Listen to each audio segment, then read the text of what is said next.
Welcome everybody to the stretch run. It's Oldy, joined by my good friend Scotty, the linchpin, the kingpin, the man behind the curtain, if you will, the Wizard of Oz of EquinEdge. And we're apologize for being a little late, but we have Gulfstream coming up, so let's get right into a little pick four action here, maybe. Um, Scotty, did you have any thoughts yet on the upcoming races? Or No, the, I'm in California right now, and it's absolutely stunning. I'm trying to get a good view. I wanted to get a good view for everyone to see where I was.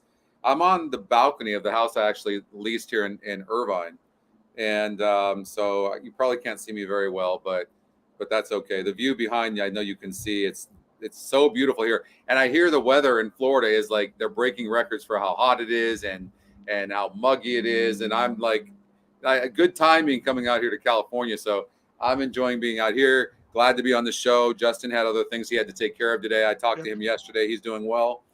And I'm just happy to chill out and just handicap horses, to be honest with you. it's going to be a lot of fun. There's a lot of good action, lots of scratches at Saratoga, unfortunately, because of the weather. But What Gulfstream a has a nice surprise. card. What? I'm sorry.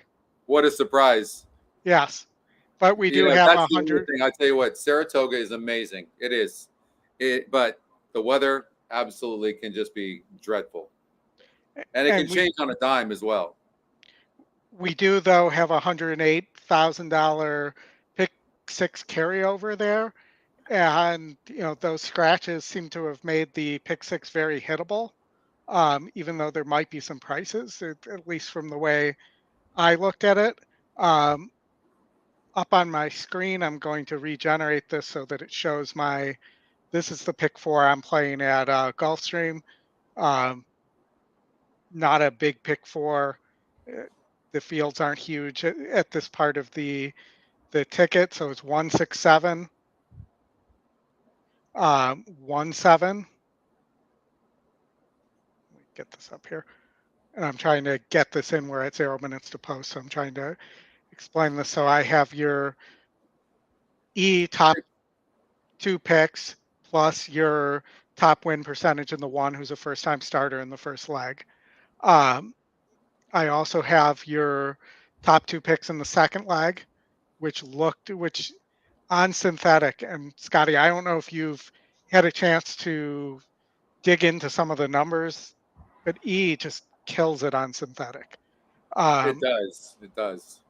and I say this, and Justin knows I started doing one of those data studies on my own, and I what I came up with, and I've charted every synthetic race since 619 because there's not nearly as much synthetic racing than the other races where I only have samplings of the other races.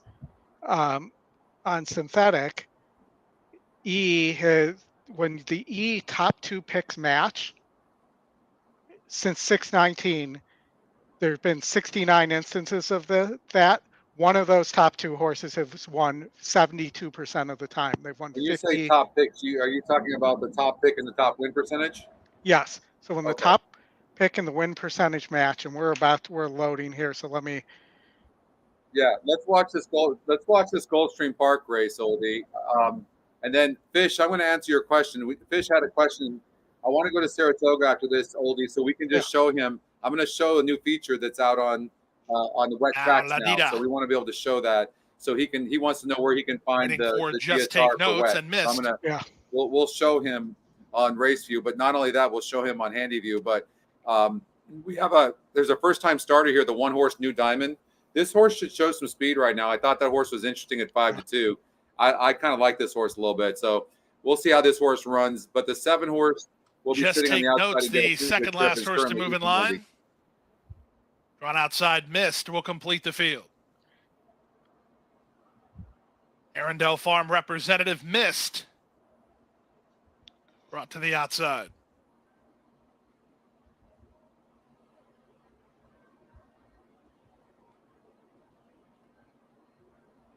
Thank you, Angela.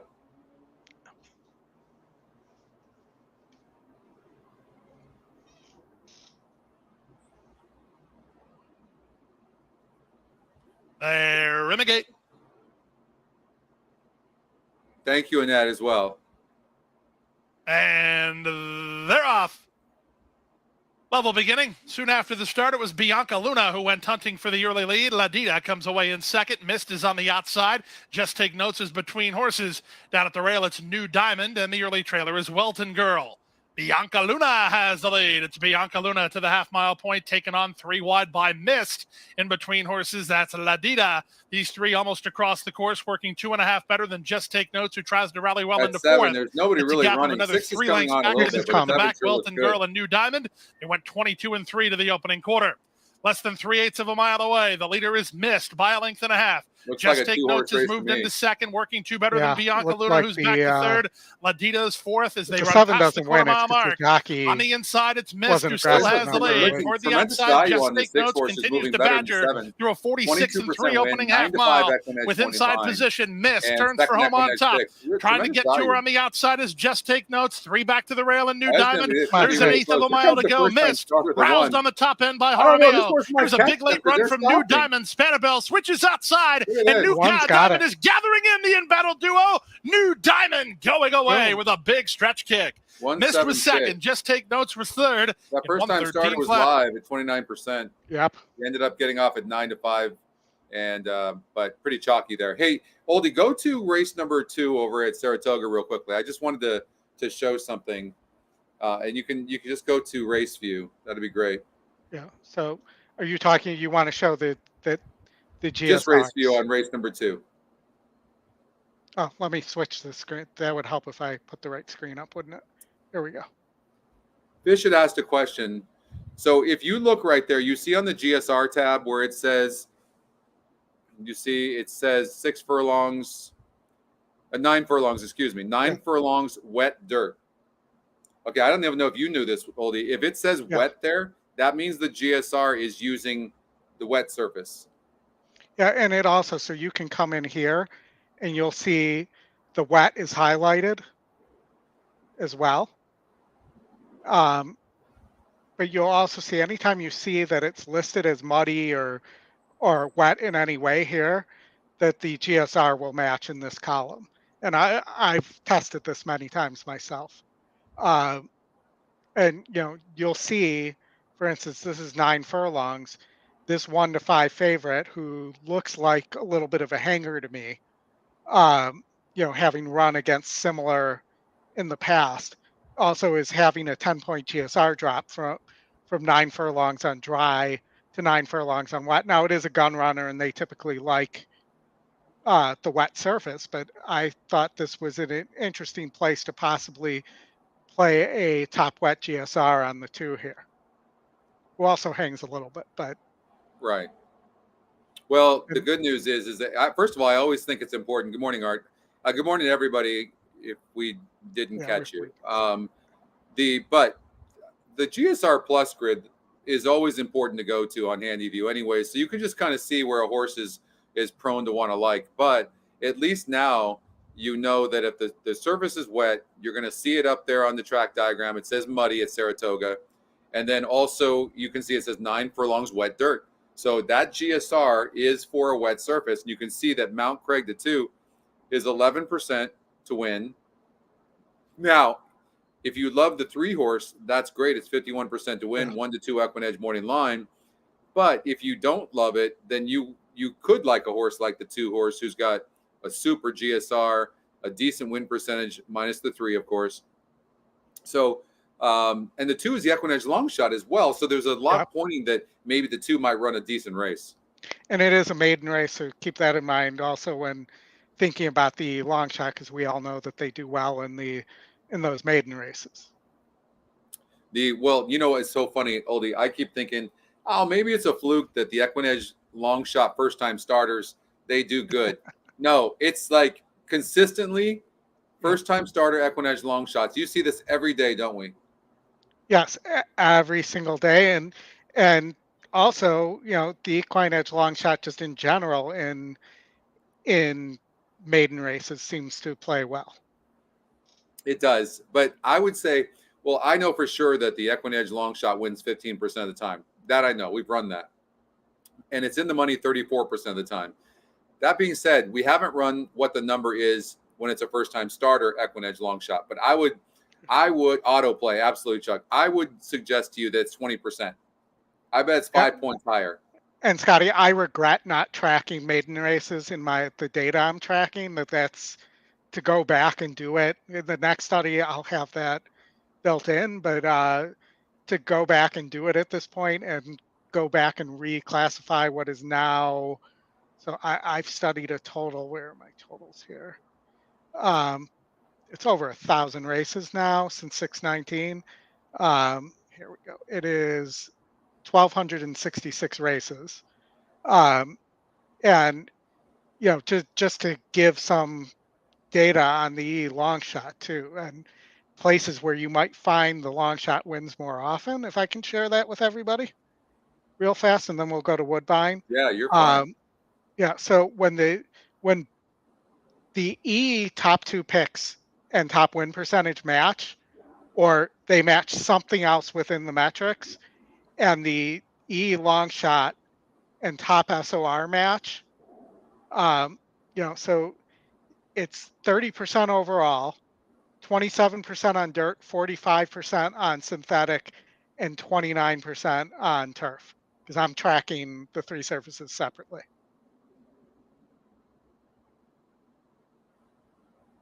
And I'm tracking, and I mentioned this about when the E top pick, second pick, top win percentage, and second win percentage match, that's 61% on dirt and 72% on synthetic. And like I said, it's 50 out of 69 on synthetic since 619 when there's been a match out of that, which is insane.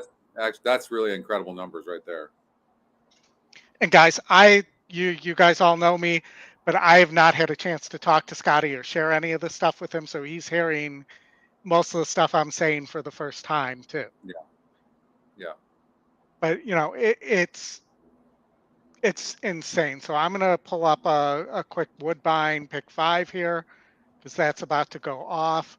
I got a question for you real quick. So we have a little bit of time, but real quickly, if you can show the price play. I wanted to kind of touch on that because a lot of people in the coaching class have asked me about the price play. So if I can find a price, just change your view there from at Woodbine. Yeah, I'm gone. Yeah, there you go. Okay, the one horse. So people have asked me what that is. So essentially, if you go to the dashboard, you don't need to go there, but if you did go to the dashboard, you would see a laundry list of price plays. And what that means is when you see the money bag, these are long shot algorithms, and we have 10 of them on the site. And when you see the money bag, that's one of 10. And I saw a few of them win yesterday. They aren't as good as the EquinEdge long shot, but they're a few points less, and they're a few points less in the money. But there's bombs. I mean bombs.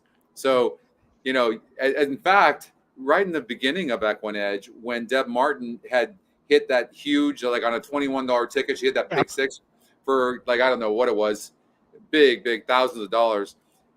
It was the first day we put the price play up on the site, and she used that to win all that money. So again, it's still subjective handicapping. It doesn't mean you bet this horse. You have to make a decision for yourself.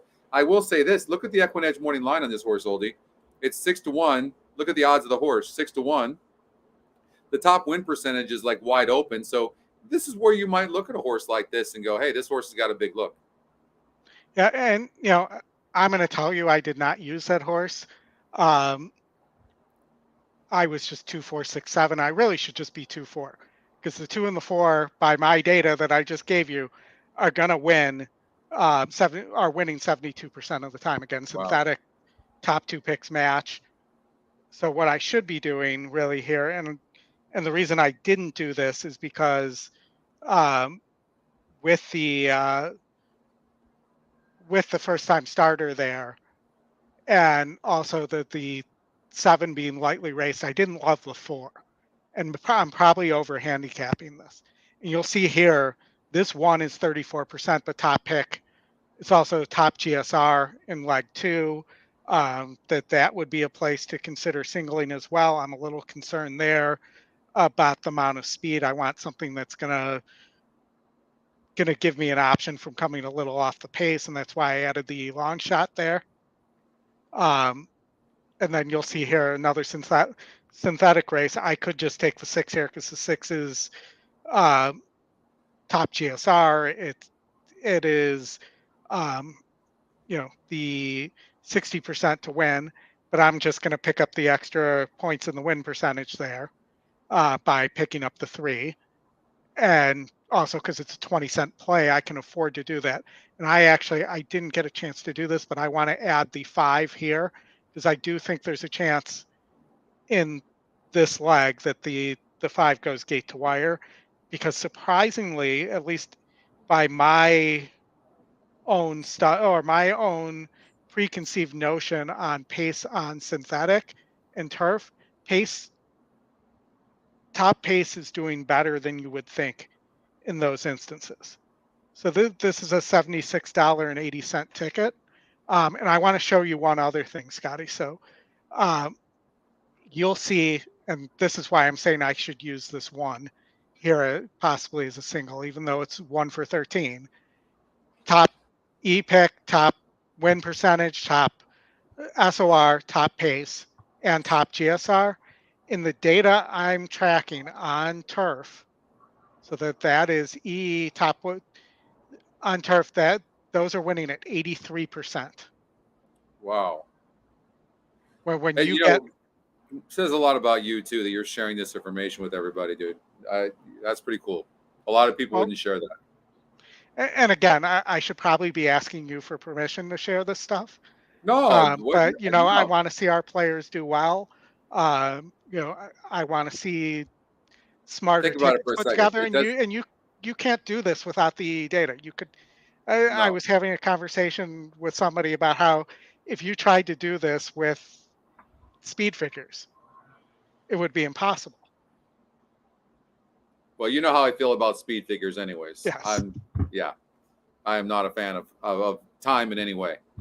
And Yep. but think about it from my perspective. First of all, like, this is a true story. When we were first creating EquinEdge, the team started talking. Okay, well, we don't want to show this. We don't want to show this. And I'm like, why?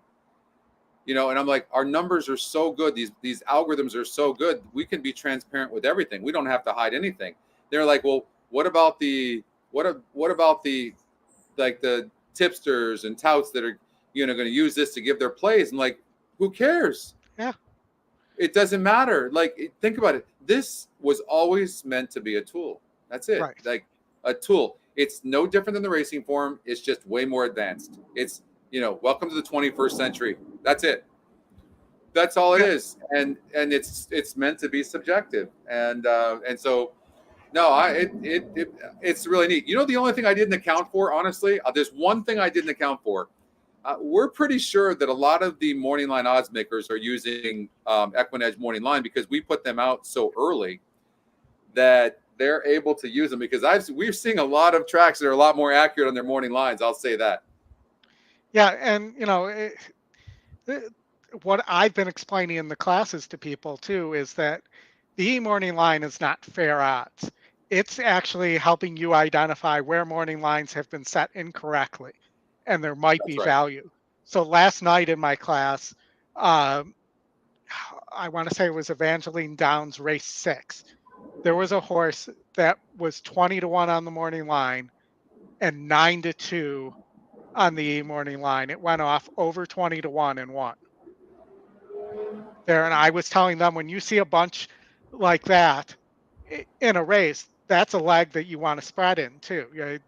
When you see an advantage along those lines, that's the leg to drop the favorite or spread across multiple horses, rather than using the favorite there and the 6th or 7th in the win percentage that happens to have that great morning line angle wins anyways, because it's the 2nd or 3rd best morning line. Right. And we know they might be at the I think they're right there at Woodbine at the gate. Any thoughts? Oh yeah, I appreciate that. I'm kind of thinking, as I'm looking at this carefully, I'm always looking at horses that have tactical speed, have a good other numbers that could be right there. I'm going to imagine that I don't know if it will win, but I would imagine the 7-horse Serenade at Sea might be a tough player in here at 9-2 right now. So I like the value. I don't love the GSR, but none of these really have that high of GSRs anyways. But I think that the 7-horse is tactical. It's on the outside. It seems like it could probably rate a little bit. It didn't have a good trip. It was facing much tougher last time out. So I would imagine that the 7 might run a good race. So just one to consider. I think it's a wide open race. I know you like the 2 and the 4. With your numbers, it seems like those are the 2 horses. I also thought it was interesting that the 2-horse was 6-5 on the EquinEdge morning line, top EquinEdge pick. I don't love the 20%. I was wishing it had a higher win percentage because it's still 80% chance of losing. But when I use the EE morning line, and I don't know about you, Oldie, when I see a low EE morning line, if I look at it and I look at the past performances, our handy view, and it doesn't look like a horse that should be 6-5, then I'm looking a lot closer. Yep. And, I've said this, you've heard me say this many times. Sometimes the system just knows things. Yeah, it does. It can see things that we just don't see with the human eye, for sure. Absolutely. And sometimes it can see something in the difference in a race or the difference in a strength of race, even though it looks similar, that we just don't see. Yeah. Yep. They're loading into the gate. There's a look at the 5-horse Ignite the Storm. That's Ignite the Storm faces up. Long shot. Looks fine on the track. 2 horses 7-5 right now. This horse has a big look, no doubt about it, but that's pretty low odds. I certainly wouldn't be a horse I'd bet to win. Yeah. But let's get the 2 or 4 horse home for you. And the 1 horse is the price play at 10-1 is pretty darn good. Runner on the and move on the the 7 toes horse I like probably would be my gate 7 top a little reluctantly, pulled back against the leading Well, strap. and Scotty, I did use 2, As 4, we 6, wait for 2 7 more, here. so it is. Oh, you used 2, 4, 6, 7. Okay. Serenade I thought guided the in 6 this is a time, and first-time the starter, first-time even with the starter, low good skip GSR was indeed. interesting. Outside That the gate. system was picking it up at 16%. The barn of Eddie Catran, good Yeah, skip on paper, indeed, the one to it's a come super wide open as they race. settle. Serenade at Sea. Now Jose Campos goes in. They're all in. It's on the key, babe. It's on the Locked key. up. It's on there. Come here. Let me show. I'll show you. And they're off. And a very easy beginning for Serenade at Sea. Had a good length on them. Coming through on the inside is Harper City. One who dropped to the tail is Trebuchet. Okay. Raging Bears Why if you break plunging like through that, as you It's a Supermoon give also up the does. lead. And they go to the front. Okay. It's a Supermoon narrowly ahead in front with Raging Bear retaining the inside to push up. A length and a half. Serenade at Sea now drops in for the trail. One away, Harper City. Off the track, Ignite the Storm. And over on the inside of JMR Tarek is Trebuchet. 2.5 away, absolute last. Good skip indeed. On the inside, Raging Bear found the lead under restraint nicely. Got out almost a length now to It's a Supermoon. On the outside, Serenade at Sea whips up to come after this leader. In 4th, Harper City's losing a touch of ground there. Coming on a little bit is JMR Tarek. Trebuchet splits horses. And then Ignite the Storm, and good skip indeed is last. It is a Raging Bear by a length and a half. On the inside, leads the way clearly and doing everything right. In second placing, Serenade at Sea's got a little bit of a run on, but is still 2.5 behind. Raging Bear in front. Serenade at Sea trying desperately. 3 lengths away. Trebuchet getting some momentum. Raging Bear is out by a length and a half. In second, Serenade at Sea. And it is Rafael Hernandez holding at the moment on Raging Bear. In fact, he's got it won a race-to-race double, and he goes on to win 2,999.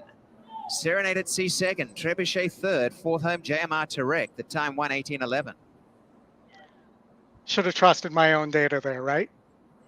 Yeah, I mean, you got that too, and that was great. And then we used the pace number there as well, and the other metrics to see the 7, because the 7, was going to get a good trip, so that was good. And the 2 horse was 6-5 on the EquinEdge morning line. You ended up getting 8-5 off odds, which is great on the top EquinEdge pick. Yeah, it looks like just looking from a E morning line standpoint, the 4 took more money than it should have, and the 7 did too, based on that. So that allowed the 2 to be bet up a little bit. But again, 70 races now, 51 victories. You know, still a small sample size, but you're going to have a pretty bad data slump that doesn't seem likely when we've already tracked almost the entire month's worth of data Right. Right. on this, and it's it's insane. I mean, it really, It looks like a big enough sample size, is what you're saying. yeah. I mean, for it to go to what the uh, to let's say 50%, it would have to Yeah. be at like for the next month be sub 30%. Right. So So let's get out to Saratoga, Oldie, because we yeah, only have a definitely. couple of minutes there for Saratoga. Now we can't show Saratoga as far as the live race, but we should talk about it. Is this 3-horse Dreamlike the top EquinEdge pick? Not surprisingly, this horse ran third and barely lost by a head. Looks like in the Wood Memorial. Back has not been seen since April, but this horse is still a maiden. And what do you I've seen horses like this. They don't necessarily just come back and win right away. No, I know, and I've seen, more importantly, I've seen Pletcher. There's an inquiry between the 2 and the 4, so that I didn't see what happened because they weren't anywhere near each other except for at the start at Woodbine. Let me get that off the screen and get the right thing up here, but I'll keep one eye on that. And so I saw last year Pletcher had a horse like this that was a maiden that ran in some of the Derby preps and then came back and didn't win. And I keep looking at this horse like, well, this horse hung against in a maiden special weight. It hung here. Maybe it just doesn't want to pass anybody. Maybe it wants. I think that's true. I will say, the race 2 back at Gulfstream Park. I mean, it was right there. I don't know. It certainly is the horse to beat. I certainly wouldn't bet this horse to win. I mean, please, nobody do that. Really, the value in this race to me is the 2 Mount Craig. Yeah. I mean, this horse is always right there, and you're getting 9-1 on this horse. Look at the EquinEdge morning line. I mean, if you don't think that thing is good, just look at this thing. It's 9-1. It's 9-1. Like, yep. Really, really incredible. Now, the morning line odds maker here at Saratoga, here just in New York, David, is I don't know his last name. Aragona or something like that. Yeah, he's super good. You got to give him a lot of credit. He's amazing. Yeah, he is. So super good. I thought this was a good pick 3 opportunity where you could play it for multiples here as well.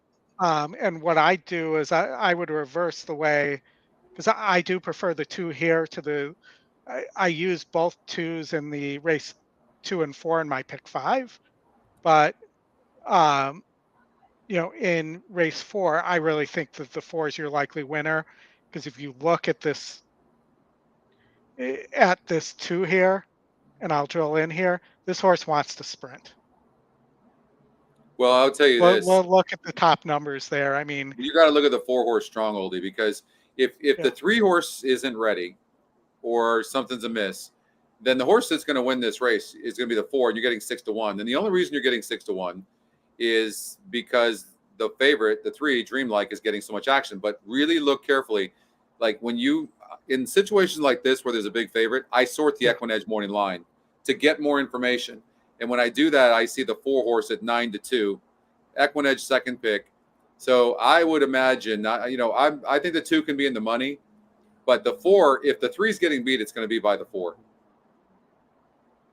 Yeah. So you could play I have the 2-3 over 1, 2, 7, 8 here, and then the 4 in race 4, and you could play that for like a $4 denomination. They're going into the gate right now. They're about to take off, Oldie.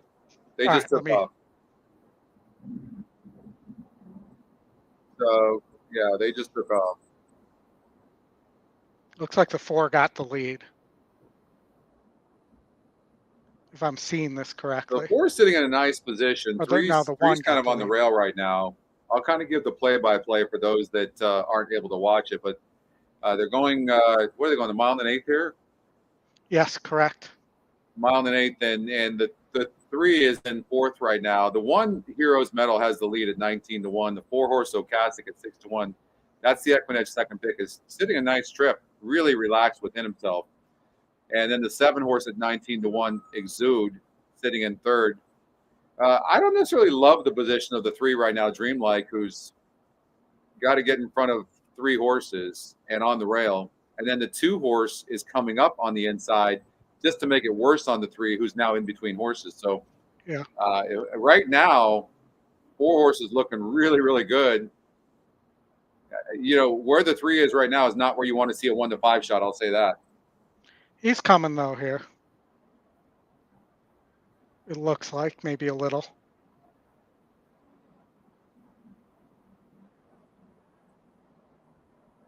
Three seems to be loaded, actually. 4 is really not moving on. 4's struggling. 2's struggling. And the 2 might get up that. Here comes the 3 who gets 3's gone. So, 1 just all over the place, just bumped into the 2, then bumped into the 4. We're going to get this 2 horse that's going to get second, I think. 1 Yeah, horse it would have been nice too. Oh, 5 is loaded on the outside. 5's going to get up second.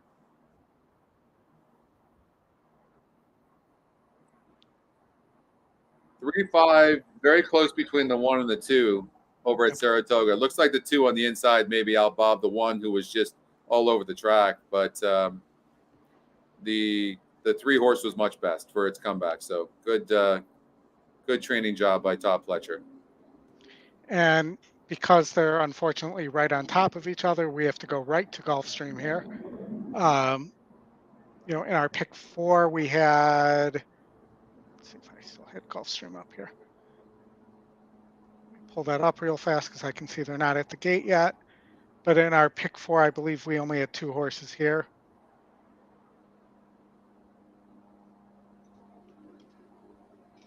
We had the 1 and the 7 here. And all right, so let's bring up the stream. So we got Gulfstream Park, race number 3 coming up. And who do you have in here, Oldie? The 1 and the 7. 1 and 7. All right. And so the top 2 EquinEdge picks, the top 2 EquinEdge morning lines, the top 2 GSRs. So there's a lot pointing towards these horses. When you look at the pace of this race, the 1 horse is on the rail, but the 5 looks fast. So I'm going to guess the 5 horse is going to. Wow, the 1 can rate though, so the 1's just gonna have to get the trip with Edgar Zayas. What do you think he'll do? Do you think he'll send, or do you think he'll sit? Or I'm gonna suggest that I think he's going to send, and we'll see what the 5 does. The 5's going to get a really good trip if good enough. I don't think you can rule out the 5. The 3's a little interesting too. Rainbow Six pool going towards $130,000 as they move in line at 5.5 furlongs. Three is moving up in class. 7 Rapturous under jockey Miguel Vasquez for Peter Walder by a 10% trainer Young Beantown, and claimed off Carlos David. So you wouldn't expect that this horse is going to improve, and it's actually moving up in class. So 3's not my favorite, Rapturous. Although it sure looks nice on paper. It looks like a nice Rainbow Six.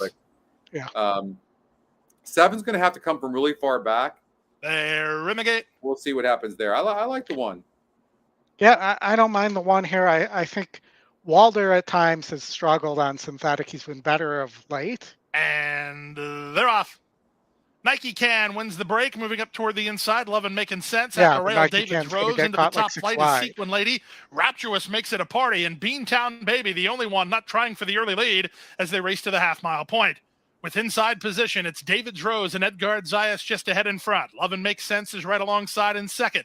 Up to the outside, Rapturous is now third. Sequin Lady is fourth. Nike Can won the break, but she shuffled to second last. And the trailer while the improve is Beantown Baby. 22-2 for a quick and contested opening quarter. Rapturous 3 wide and on the go. Lovin' Makes Sense between horses. David's Rose is next. Edwin Gonzalez hooks to the clear with Beantown Baby. Sequin Lady's called it a day. Nike Can is last to turn in as they have less than a quarter of a mile to come. 3 in line. Rapturous on the far outside. David Rose battling hard from the inside. In between them, it's Love and Makes Sense. Seven's Beantown loaded, Baby though. is 4th. There's an 1/8 of a mile to go. Rapturous rallies to a narrow lead. David's Rose doing everything she can, but she can't stay with Rapturous, who will kick clear at 6-5 to kick off the Rainbow Six with a 2-length win. David's this Rose is why was second. we Nike Can played third. this Sequin Lady 4th small. in 104-2. Nice. There we go. 7-1. There was a foul at Saratoga, yes, on the 1, Scott. We saw him almost ride the 2-horse over the Yeah, the 1 was all over the place. The 1 was bumping into everybody. The 2. Yeah. But I don't know why there did the 1 out finish the 2 for 3rd. Is that what happened? I'm not sure. Let's see. I thought here. the 2 got up, but let me. I look thought real the 2 got ahead of the 1 for the 3rd spot, so I don't know why there would be a foul. Oh, yeah, the 2 did. There's an inquiry, but I don't know who the inquiry would be on. I don't like the 1 fouled the 2. Who else did he foul? Nobody else that I saw. Oh, it's a foul on the 2. No, it doesn't say the 2. It just says foul on the 1, Jason.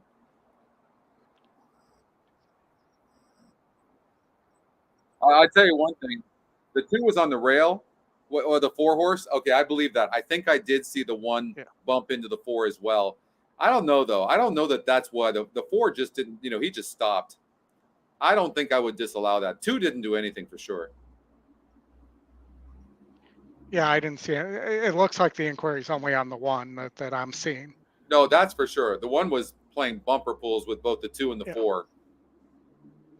So, Scotty, our schedule, we have a little bit of time here if you want to, before Woodbine race 3, if we want to put together a couple of Gulfstream pick 5 options for people, late Sure. pick 5. Sure. I have a screen for you, a screen for me if you want to put something together. And I'm actually, while you're talking and doing it, I'm looking at it on my screen right now, so we're good. Okay. We can just talk about each race if you want, and you know what? When I worked at TVG, there's no way you could handicap using, and I used it in the beginning of TVG. I was using past performances. You can't handicap on the fly. There's no way. I mean, You can a little bit, but you're just winging it. I mean, you are fully winging it. Whereas then about a year before I left TVG, I started using EquinEdge. And man, it just changed the game for me because, and now I don't know if you know this, Oldy, but I want to say 80% of the talent at TVG uses EquinEdge. Well, I don't have those connections, but I'm not surprised because as we've discussed just how accurate the data is. Well, and how fast, like, you can get this information. Yeah. Like, you can rattle off all sorts of things. And think about it. If you're, on-air personality and you're talking about horses and you're covering, how many races that the average broadcaster they'll cover on TVG, and how are you supposed to handicap all those tracks? Right. Exactly. Right. They do work really good in that over at Los Alamitos. Like, you could just go back and look and see what the system does at Los Al on a day-to-day basis. Pretty amazing. Yeah, the number 1 was disqualified. Not surprised. No. So I had put this a little bit together beforehand. I thought that race 7 was a spread leg here. So I talked about when you see a bunch of negative, where you see a lot of value in the morning line versus the morning line, that those are legs I like to spread in. I thought the leg 4 was that leg here. You'll see the 2 synthetic legs. You have the 3-7, 7-3, and you have the 3-6. And the 4 here, I did not like the 1. But, at 27-1 and 10%, you might have to add the 1 here. Oldy, I know it's 18 minutes before the race, but can you explain to me why the 7-horse is 2-5 right now? I cannot, other than, it's 46%. won on turf, and there's sometimes an assumption that horses that run well on turf will run well on synthetic. But you see here, it ran on synthetic against 54s, which is what it's facing here, and just hung. Yeah. So maybe second time off the synthetic that they think it's going to run better. Oh, it But just changed. It just changed to 6-1. All right. Yeah. It just maybe changed. Mr. Who was the maybe Mr. Sanchez had a big bet on it to open it up. The trainer or the Maybe owner did. it's a Um, possibility. So what's interesting here is you have in the first leg, you have the E long shot, who's also your second win percentage, and that's like a 20 on synthetic. That's like a 26%. Of the time that when that lines up, that wins. Right. And so I added that there. Um, I did mention that Top Pace does really well on synthetic, so I'm going to take my own advice. I'm going to add that there. And in this race, I'm not sure that this 6 is a single. There's a lot of speed here. I'm probably going to keep the 5 there, and I'll just buy up to the $160. I think this is absolutely a spread leg, and this is your synthetic top 2 picks are in line race, even though it's a maiden race. So I'll take my chances there. I actually don't mind the prices either. And the 7 is your E top pick, is your top GSR, is right there in SOR, and should sit a pretty good trip right behind the speed, and is lightly raced for D'Angelo. I'm using 3, 4, 5, 7, 9 in the 5th race, and I'm using 1, 3, 4, 6 in race number 4, for what it's worth. 1, 3, 4, 6 race 4, 3, 4, 5, 7, 9, and I'm looking now at race number 6, personally. Yeah, and for me, race 6 is between the top SOR horse who did not run well going against 76 is now dropping to 60s, and the 6 horse who nearly beat 62s. Well, what about the 5 horse? Like, look at the EquinEdge long shot commandment. Yeah, that's what I was. That one, 7-2 on the EquinEdge morning line, 23% to win, which is a really nice win percentage. The class of the race, and the GSR is tops. I mean, there's a lot, and it's the EquinEdge long shot. Like, and your second win percentage. Yeah, there is a lot pointing. And this horse has been the last 3 races. This horse was facing much tougher than what's facing here. And Zayas jumps aboard. I think this 5 is live, and I think the 6 horse is getting overbet in my opinion. Big Martini. Yeah, and that's possible. So maybe we do this. Let's play a Justin ticket here. And let's just pick up some extra horses. It added one in the last and added some to the 3rd leg. And let's play this ticket. Because, I had noticed that the big SOR, you have top SOR, second win percentage, and E long shot here. You also have top GSR. So everything but the E top pick algorithms are lining up here for this horse. Yeah. And, so for me, this would be a ticket I would play all day.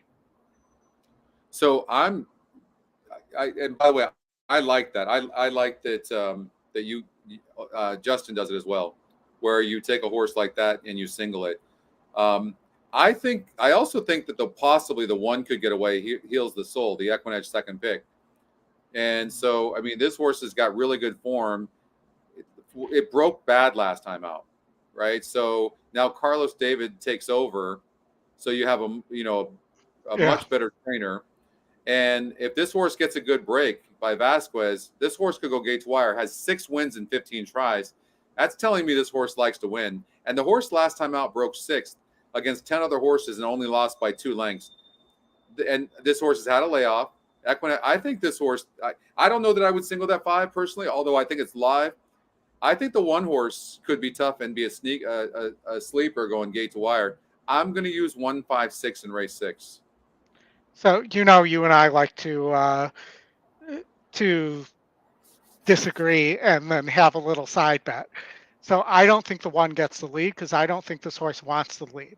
If you look here, it, didn't get the lead under Delgado, didn't get the lead under Sweeney, and just rated and went by the speed horse. And there's cheap speed here. I think the cheap speed, either the 2 or the 3, will get the lead, and the 1 will try to sit a trip. So the jockey trainer combination is 28%. And I just think naturally, if this horse gets a good break, naturally this horse will end up on the lead in this race. I think it's its best opportunity. I think it's spotted really well. I also think it's very interesting that Carlos David doesn't put this horse in for a tag. Yep. So I don't know if it'll get the lead, but it doesn't have to have the lead. And the 6 horse has been was right in position last time out. But now it looks like that was against a similar field. It was 7 furlongs, cuts back here. GSR is about the same. 6 is live. It's not that it's not live. 5 horses definitely live. If the 1 and 6 duel, then the 5 is going to pick them up. I'm just saying, I like your 5 a lot. I just think that you cover yourself using the 1, 5, and 6 in this leg. Well, and there are other options for how to set this up too. You could play the single to the 5 there, because there's potentially more value on the 5 there, and then play a big double or pick 3 to the 1. Play a 3-7-1 double for like $25, and be able to cover both horses in a manner that's going to make you money either way. Right. Well, we're good on race number 6. You want to go to race 7? Sure. Okay. I think this race is wide open. It is, but these are the types of races where, these are the types of races where Ashley doesn't like my 1. These are the types of races where you need to try to find an angle here if you can, because so far and I like this. I think it's a good thing. I don't want to get paid chalk. I think there's some prices to be had here in the late pick 5 at Gulfstream Park. So I don't mind this. I like when the races like this are tough. If it's narrowed down to 2 horses that can win, then you're not going to get a good payout. So this is where if you can find something and not force it, you might be able to get paid. So when I'm looking at I have to sort the pace number, have to sort it and see if there's any kind of advantage. So when I look at the 6 horse North Carolina, it's the EquinEdge second pick, 3-1 EquinEdge morning line. It's 11%, but the top win percentage in this race is only 21%. And this horse shows the top pace number, but it also can rate just a little bit, but it can rate. So I see this horse getting a super, super good trip and cutting back here on the dirt. I think this horse might run a good race. So this is an example of maybe a horse that you would be interested in keying. But I'm not saying to do that, but this is the type of thing I'm looking for. Well, and I look for these races where things don't match up as well as spread legs. And let me tell you, the 5, Sabaret, is that how you pronounce it? So yeah, when Sabaret looks like. You would expect with the numbers I gave you for the second win percentage, that the E top win percentage and E long shot, when those lined up, that those would do well as well. But they're only hitting at 18% on dirt. So similar to how any E long shot would do, versus the second win's actually hitting at 25% on dirt. So when let's look at the 5 real quick, Sabaret. So it's the EquinEdge long shot. But here's the thing. If you look at the past performances, okay, you're there. If you look at the past performances, look at the last race. 5.5 on the synthetic, was faced a 46 SOR group. Today's 42, so much easier. Was 2% to win. That horse only lost by 5 1/4 lengths while breaking 10th at 36-1 and outran its win percentage at 2%. Here's the kicker. It was 49 on the GSR. Yep. Look what it's going up 16 points in GSR today. Like everything is going in the right direction for this horse, and it's 21% to win. So I think that the 5 horse is really live in this contest. And if you look at it, it's one work. It's got a bullet work on the dirt. You know, it's been running a lot, so it hasn't. This is its first recent work, but that's an impressive work as well. So, you know, maybe this will be one of those 18%. But I'm just pointing out that sometimes there's things like that in the data. And the 5, you know, it's also your top GSR. You know, I thought the 1 being picked up at 20% was interesting here as well.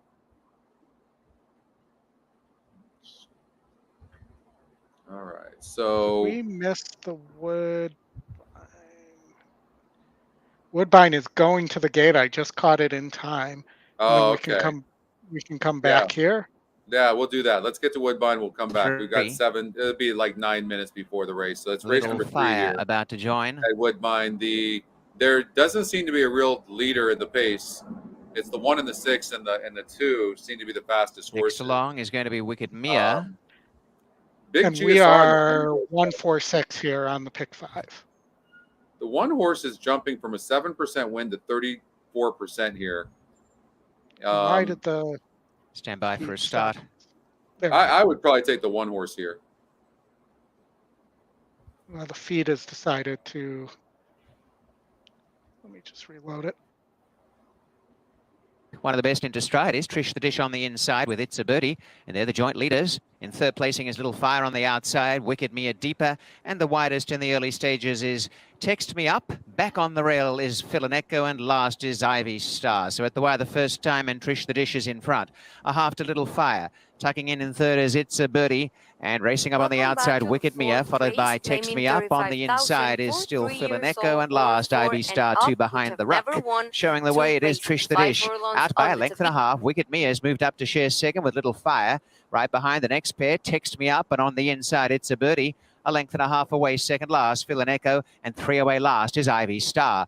Wicked Mia's gone up on the outside to put the pressure on, and deeper on the track is straight to the front. It's Wicked Mia now, a length to Trish the Dish, who allows this one to go clear. Yeah. Third placing off the inside, Little Fire. Text Me Up is up on the outer end fourth, and they're a length and a half clear of It's a Birdie. Moving into it is Phil and Echo. About 5 or 6 away last is Ivy Star scrubbed up. Showing the way, Wicked Mia. Peeping around is Deshaun Bino. Sees Patrick Husbands on the inside in second on Trish the Dish. Starting to wind up here, Phil and Echo on the extreme outside with Text Me Up the center, and they sweep up to second and third. And on the inside, Little Fire starting to gasp for air. Behind them is It's a Birdie, and 4 lengths away last is Ivy Star. The leader remains Wicked Mia. Got 2 in front of Text Me Up. Phil and Echo the outside. Trish the Dish is back fourth. And at the top of the stretch, Wicked Mia being chased by Text Me Up. Back on the inside, Trish the Dish trying to finish on the inside. And then came Phil and Echo. Wicked Mia from Text Me Up, who's really started to wind up on the outside. Wicked Mia in front, and Trish the Dish the rail. Wicked Mia attack left and right. Wicked Mia still in front of Text Me Up and Trish the Dish. Wicked Mia in front as they come to the wire, and Wicked Mia's won it narrowly from Trish the Dish. Text Me Up is third, and 6 away fourth, Little Fire. 1:45.21.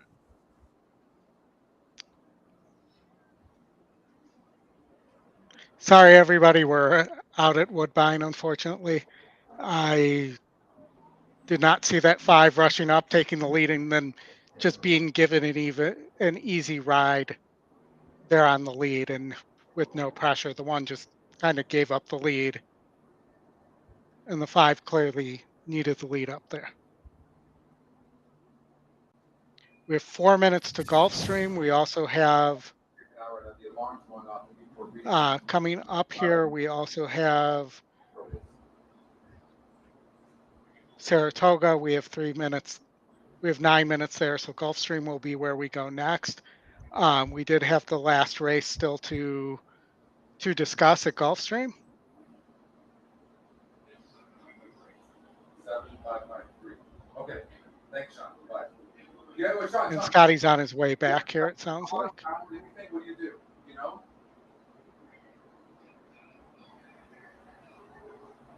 So, you know, I felt this 4th race was absolutely a spread race.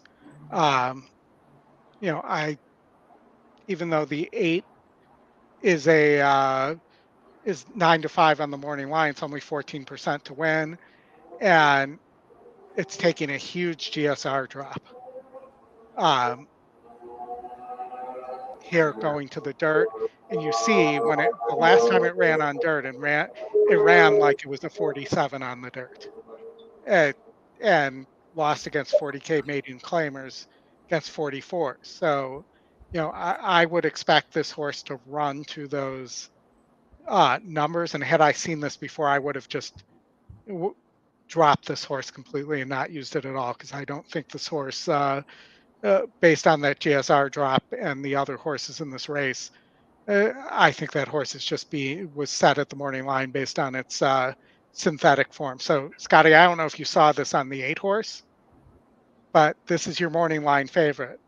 And what Right. people can't see here is this GSR drop from synthetic and turf to dirt here. And you see, it Oh ran yeah, like it's a 48. I'm not using that horse at all. Had I seen that before I put shared my ticket out to people and put that out there, I would have dumped that horse in a second and added the 4, who was the next horse on the win line, and his 59 GSR. Oh yeah, no, can't use that horse.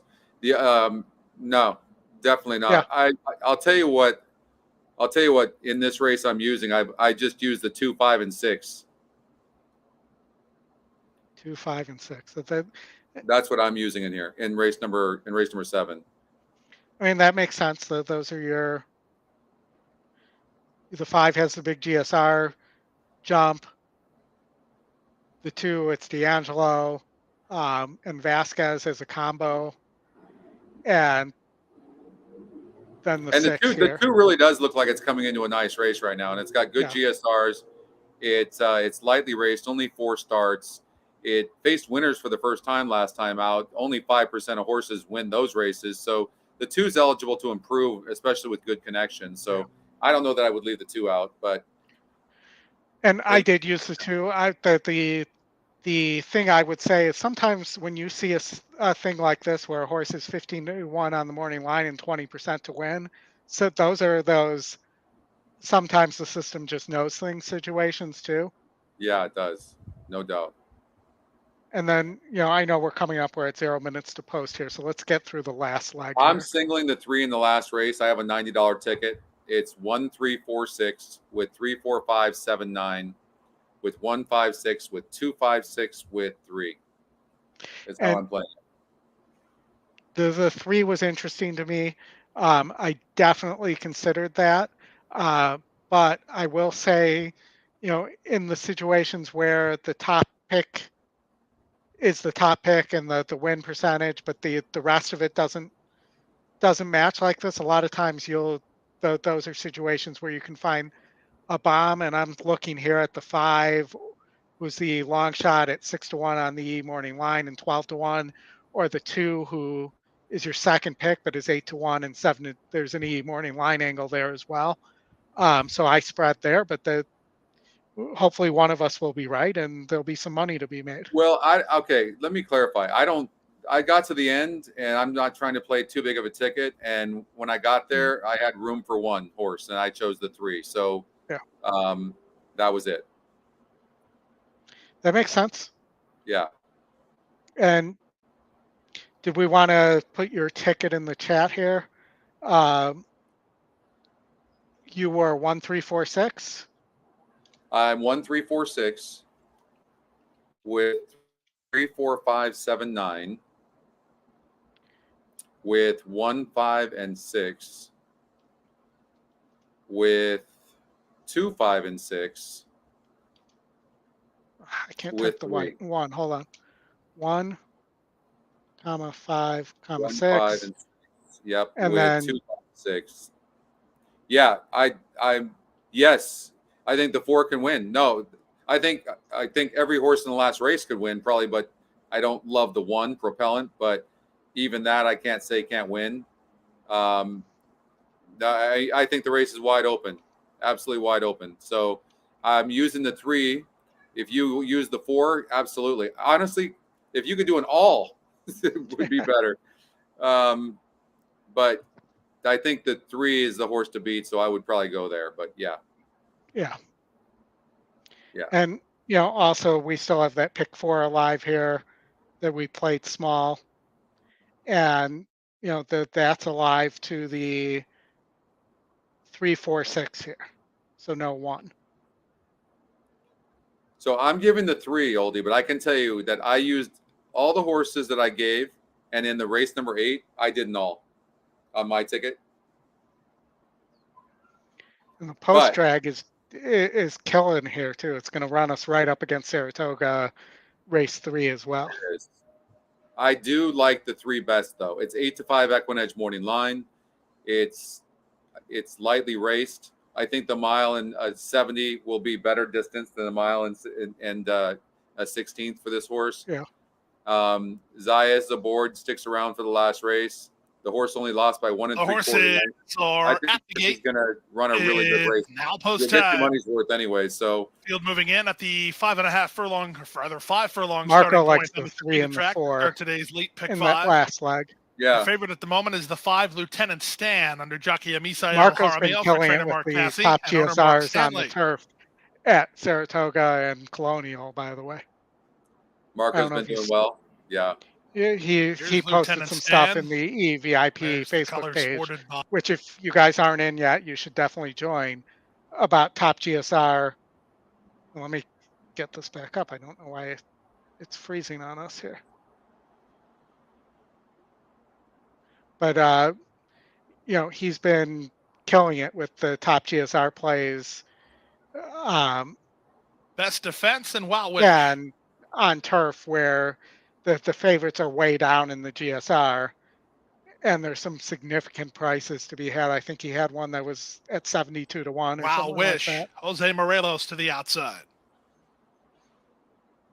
4th race, start of the late pick 5. Locked in, all set.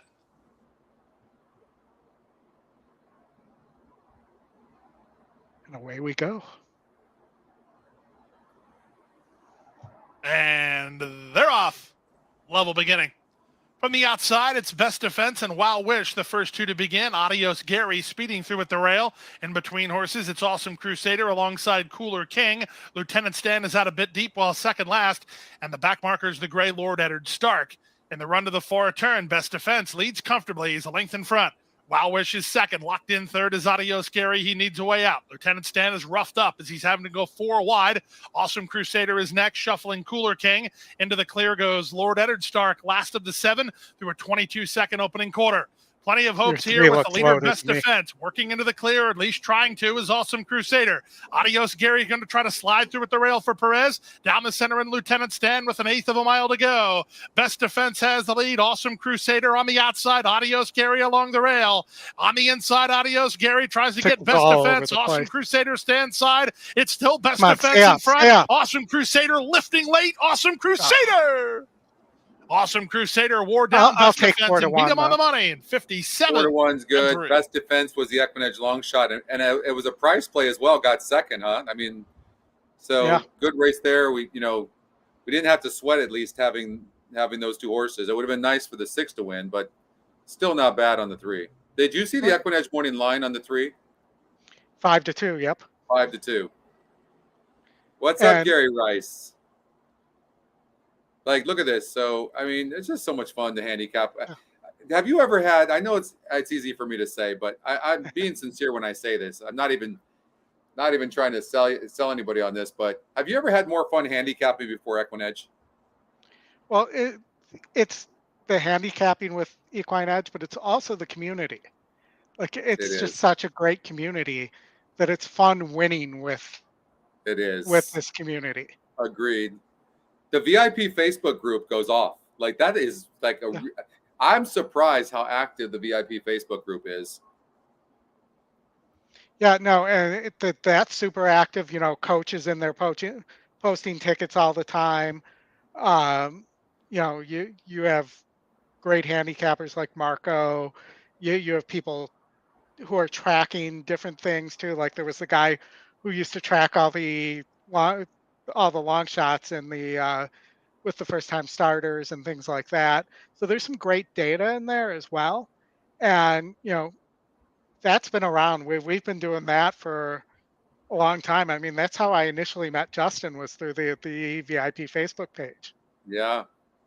And, what I the couldn't even imagine. I don't know how my phone number is out there, my mobile, but I got a call from a gentleman today that just signed up a couple of days ago. Like the phone rings and I'm like, I don't recognize this number. Anyways, then I get a message. I call him back and it's like a new customer. Like, how that is, my number must be out there somewhere. I don't know. And next thing you know, I feel like I was doing a coaching class, but he was great. I mean, he was such a nice guy. But and it's neat when some of the questions that some of the new people ask. He's been playing horses racing for a long time, and it was fun to I don't know. It's really kind of surreal to see how far along EquinEdge has come and to share some of this stuff with everybody and how passionate the community is at EquinEdge too, right? And people are just in general about using EquinEdge. It's really neat. Like for me, I know people that know me know that when I say this, I mean this. I would not play horse racing if I didn't have EquinEdge to use. I don't have the time, and I cannot do it. It's just so much more enjoyable for me. I know a lot of people feel that same way, but if I had to just use print, I couldn't do it. Can you imagine the amount of time it would take? So on a given week and day, I'm tracking probably 80 to 100 races. Can you imagine me doing that through a traditional method, trying to pick out who the top picks were and handicapping all that? We're off at Saratoga. The top two picks are looking pretty good. Looks like the 1 might get away from the 7, but the 2's coming. Let's see. Yeah, the 1's gonna. Well, yeah, The 2's coming a little bit if he doesn't crash into the 7. 1 8-5 favorite. Life, Love, and Laughter gonna hold off the 2 horse. I think, but you're gonna beat the 7 horse, who was your 1-to-1 favorite there. What was the story with the 1 horse is the top EquinEdge pick? Yes, and if we went back and looked at the last race at Gulfstream for a second too, because I think this is a great example. The favorite was not amongst the top picks. It was kind of mid in the win percentage, and neither of us used that horse. Yeah. So that was another way we were able to stretch out value. Your top E pick was 6-1 on the morning line, and was also your top win percentage. By the way, Jeff, I don't miss the black ink stains on my forearms. Okay, I want to clarify something though. Look, I loved back in the day when I had more time to sit back and open up the forum and handicap. Honestly, it's really not even a slight. It's just there came a point where it just took too much time to see things and find things, right? And then once you use stuff like these algorithms that we have, you can't go back, because look about all the work you had to do the same thing that you could do in 1 minute with EquinEdge. The amount of work that you had to do, breeding, pace. Like, you know how long it used to take me to do, because I'm a pace player and a class player, how long it took me to do pace? Like, incredible. It's just a long time. Yeah, no, and there are a bunch of tools for that as well. That may not be as accurate for pace, or maybe more difficult to figure out. They don't lay it out. Check the payouts for the 3 and the 7. Where at, Wiz?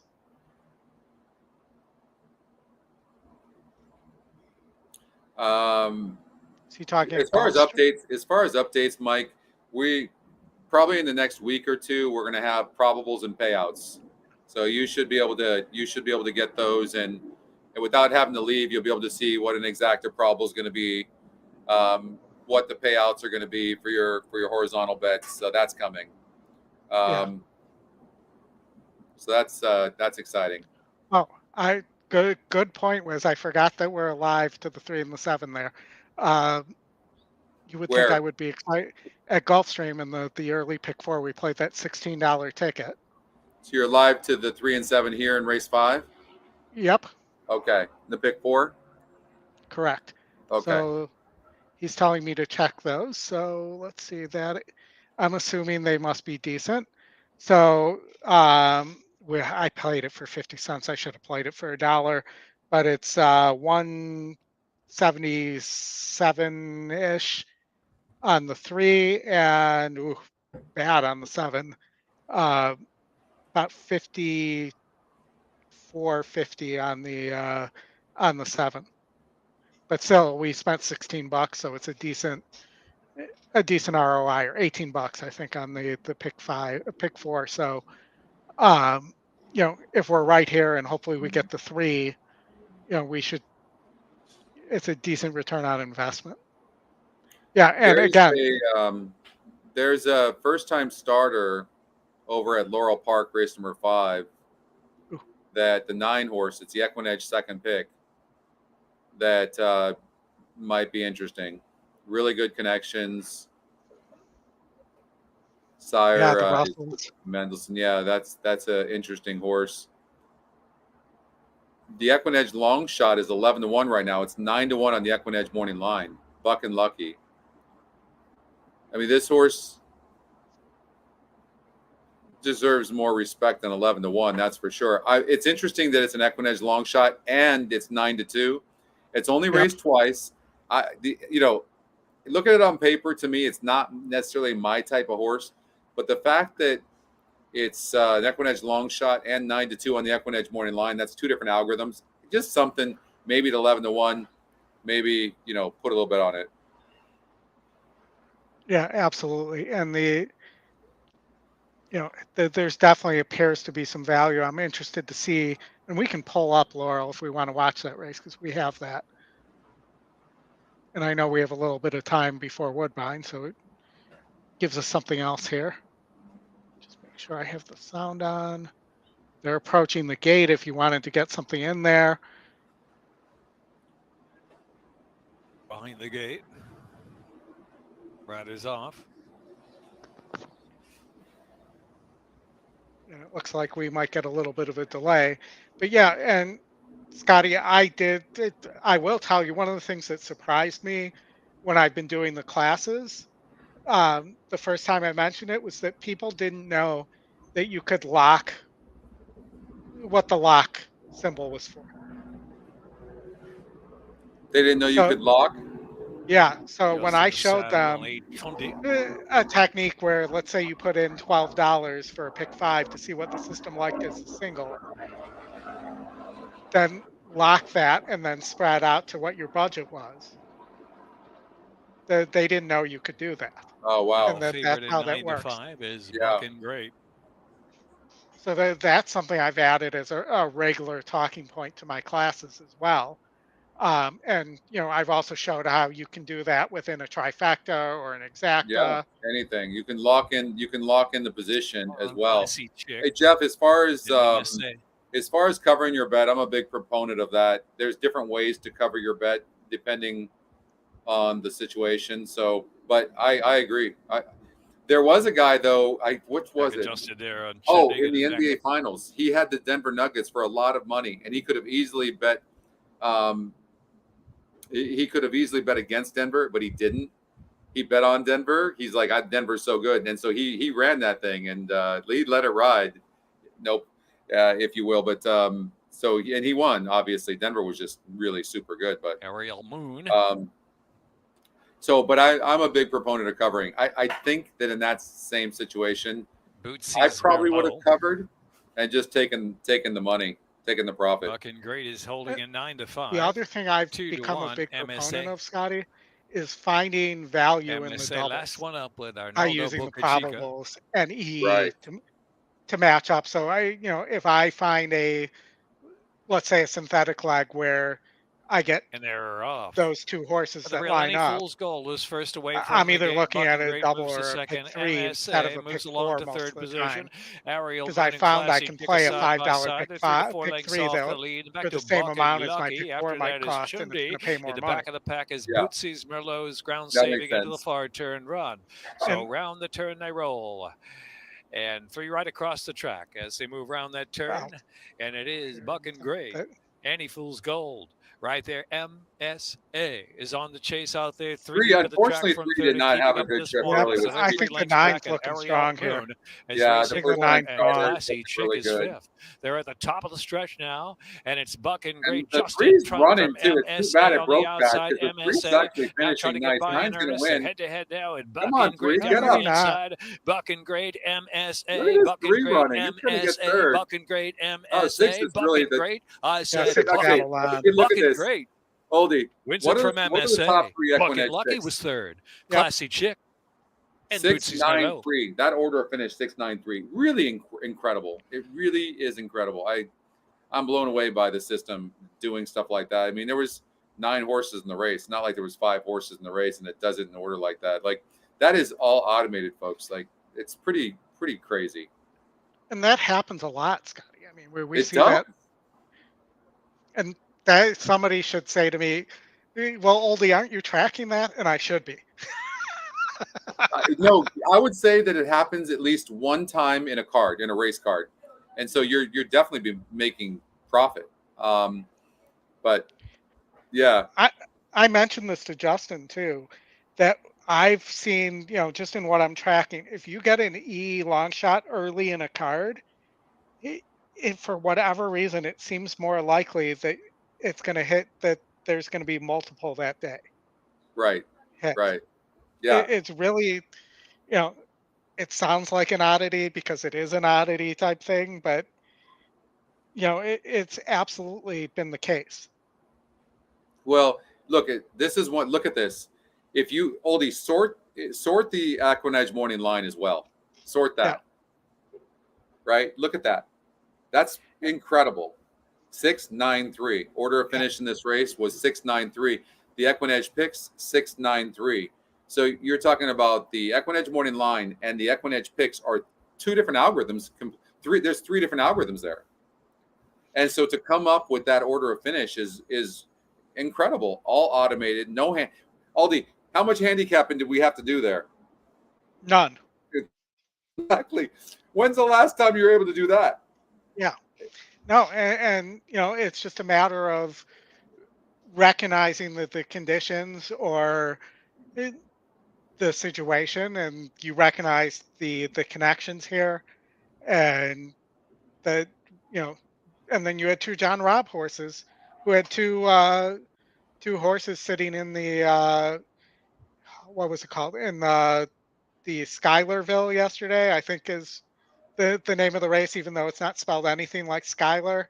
And so those are quality trainers, and one of the things that we could have paid attention to too, without doing much handicapping, is that Perez was on the 6 was also Rob's first call. 273 times in the last year he's put that jockey up. So you had to figure that Perez probably had the choice of the 2 horses. Hey, Oldie, real quick, I wanted to bring up, as you know, I'm starting to get into the breeding side of the business. And I created a Twitter account for Equine_breeders, at Equine_breeders. So, and I just posted a video this morning of one of the horses we bought. And this is a horse out of Midshipman, and by Midshipman. And this horse is really looking good. So if you want to check out that video, go to at EquinEdge_breeders and follow us along. And there's other 4 horses that we had purchased over at the Timonium sale in Maryland at the Fasig-Tipton. And one of them is training like an absolute monster. We'll talk more about that. I haven't posted those yet on there because I only own 5% of those horses. But I did buy this horse myself, the one you'll see at Equine_breeders. But they're just jogging. But check out the strength and the smooth movement on this horse. It's just beautiful. This horse, in fact, is going to go to Kathleen O'Connell at Gulfstream Park here at the end of the month. So if you so choose to do, check that out. And yeah. Are we going to get an EquinEdge based name like Scotty's Top Pick or something like that for these horses? No, so it would have that. You're probably right. That would have been cool. But what we did was, we're waiting right now for the response from the Jockey Club. But we put in for a name, Galicia's Spirit. Now, Galicia is a town that Anna and her family are from in northern Spain. Oh, nice. Yeah, and so Galicia's Spirit is what we're going for. That was our top. So we'll see what happens. But you know, he's got a regalness about him, and he's super good in the mind, right? He's just really easy on himself, where some horses are so rough on themselves, you know? Yeah, absolutely. So that's, you know, that the entire community is looking forward to seeing those horses run, especially that horse, and rooting for it and hoping to see it as the top pick and top GSR and that kind of stuff. You know, I will die. I've I will definitely die. heard. It would I've be, definitely heard from people already about that. Believe it oh, or you not. have. Oh, it'd be the most Yeah. fun to share that with the community. And Anna too. Like, I've owned many racehorses. I've never owned one this nice. I had one called the Black that was, if you look them up, by Cherokee Run. This horse was a nice horse, but unfortunately had a few physical issues. But I had, if it's any indication of what it might be like with this horse, all things going well, it's going to be a lot of fun.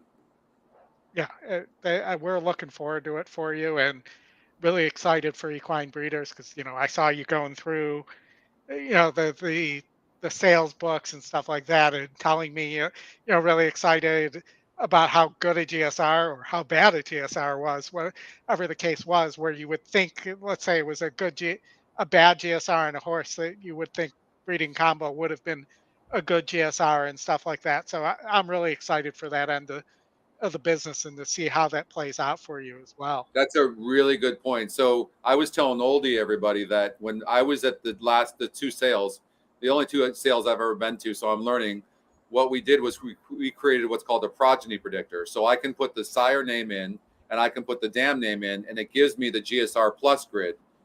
And can you show that GSR plus grid real quick, Oldy? Sure. On any horse, doesn't matter. So this is Yeah, the I just grid. grabbed the first. Yeah. So essentially what you're seeing is the tabs are numbers from 1 to 100 on dirt, turf, synthetic, and wet. And then you can sort based on whatever tab you're on distance, and it gives you an indication as to, does the horse want to sprint? Does the horse want to go long? Well, anyways, when I was at the sale, I've got my computer and I'm pulling up the horse that was being bid on, and I'm watching this gentleman literally, and I saw this 200 times because there was 1,100 horses, I believe is what it was in the sale. It was a lot of them anyways. And I'm watching this guy bid, and he's bidding with somebody else online, and they got up to $800,000. And finally, the guy in the suit, dressed to the nines, he gets the horse for $800,000. And all I can think of is, you poor son of a bitch. The numbers were in the 50s. And we know that you have to be in the upper 60s or higher to win stakes graded races. And he just paid $800,000 for a horse that looked great, worked fast. But since when was a race ever won at an eighth of a mile, Oldie? Can you tell me? Never. Well, quarter horses. Yeah, I mean, but they're paying big money because a horse went 10 seconds flat in an eighth of a mile. And I'm looking at the GSR Plus grid. Now, they don't have the GSR like I have it.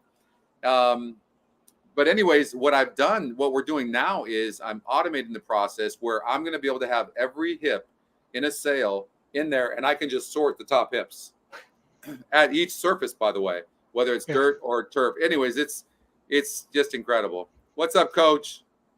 And, you know, Tony, I don't want you to think we're ignoring you. We will be covering the Pick 6 carryover as well coming up. And I know you asked about the late Pick 5 at Saratoga as well. You know, that they're small fields, so you may be able to just carry over a ticket from the Pick 6 as well. And we may have time to go over a little bit of the late Pick 5 as well. So who are you on here? Are you rooting for the 3 over the 6 here? We got knocked out of class drop the here today. we had a off the Into the board outside will horse be hit Glenholm. Stand by for a in the start. last one, so we're Glenholm and Luis knocked out of Contreras going Woodbine, but in. I actually played the 3-6 over the rest of my ticket This back field as is a now pick all 3 in. here. Locked up. And remember, I the like. pick On their way and nicely I'm out on the was 3. I Blonde did the exact Dynamo. box Away 3-6. fast Blasito. Bill Needles handy the outside, and deeper still is Glenholm from the outside gate settles fourth. Over on the rails, Arnie P. Aramos the center. either that or you're going to Last get in a the early bomb like stages, the High 5 or the Treason 2 here. and Blasito coming up on the inside. Bit of a strangled hold there Well, on Blonde I'm not surprised the Dynamos. 3's Now in trying to last get within place, a neck obviously. again, It and has they're a up by 3 3 on the lengths to pace Bill number, Needle, so going that's to a not a clear surprise. third. Arnie P. The Aramos, and on good the news outside is is you can see Glenholm. the They 2 share long shots are the dueling pretty spot fast behind in the Bill front Needle, end. and about 2 So away that last, High does, Treason. and the 3's well in Relaxed hand, so it and does give the Blasito 3 by a a good length to look. And Blonde the 6 is sitting tactically, which Dynamo, and 2 to Bill the pace Needle. number suggested. So Yeah. I imagine 3, Bath- 6 is going to get first run, and 3 will get Oh, up come on. Quarter late. And my internet just decided to take a break here, right in the middle of the race.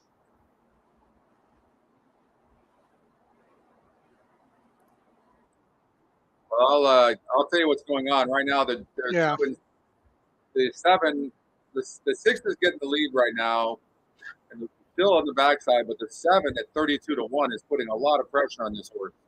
I don't know what's happening right now. This 1-to-1 fight. This 1-to-5 shot is absolutely in big trouble. Well, I'm still trying to get it up. It's still not coming back up.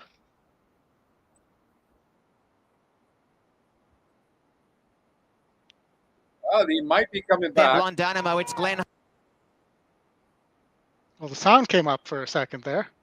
All right, so the 7 horse is going to stop. It looks like. Unfortunately, I don't think the 3 is going to get up for second. 6 win? 6-1. Okay. Yeah, I don't know 6, what's 7, going on 4. with the multiplayer, because everything else, my internet seems fine and I'm able to communicate with you. And so let me just try to reload the multiplayer here and see if maybe the issue's on No. their end. Yeah, the multiplayer is working. Yeah, There we I've go. got it. Yeah. So something's going on your side. There you go. There you go. That should work. I should have put Woodbine higher. Huh. There's the 3,000th win for Hernandez. Nice. Yeah, something's going on with your internet there. Oh, did you want me to share mine? Yeah, why not? I mean, We might as well. Quarter We might as well do that. was 20. of course, it'll probably come up right as we do that, but Probably. I don't know what's going on. Usually I have this computer just Half a set mile up at 50-1. for streaming that we've used over the years. And we have our race coming up at Gulfstream here. Yeah, let me see. I had you for a second there, and now we're. All right, so we can see my screen, huh? Right? I'm Yep. controlling it now. All right, looks Yep. like I've got it. All right, so we're gonna go. We've got. What are we rooting for here at Gulfstream Park? 3-7 in the gets us past this leg of the pick 4 or pick 5 and gets us a win in the pick 4. All But right, we'd and really like the 3 over the 7, I believe it was. Oh, I have 3, 4, 5, 7, 9. So I spread here. Yeah. You're alive in the 3-7 though. 3, yeah, we're just In the 3-7 pick here. 4. What was Yes, the correct. payoff on the 3 and the 7 again? Pulling that up right now. It was like $50-something to the 7, and this is not cooperating at all. Let me pull it up on my phone. And it was like 175, or it was pretty decent on the 3, who is not your second choice in the betting. The 3 was, yeah, about 175, 177, and it's 54.50 to the 7. Okay. Alan, the Twitter handle for Equine Breeders is @Equine_breeders.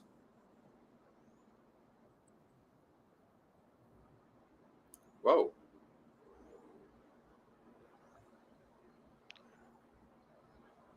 That was unexpected. Yeah, I don't know what that was.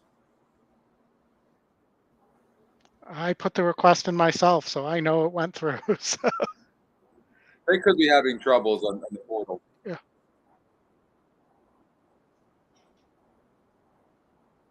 Even money on the 7, I find that crazy, honestly. That horse should not be even money. It might win, but it shouldn't be even money.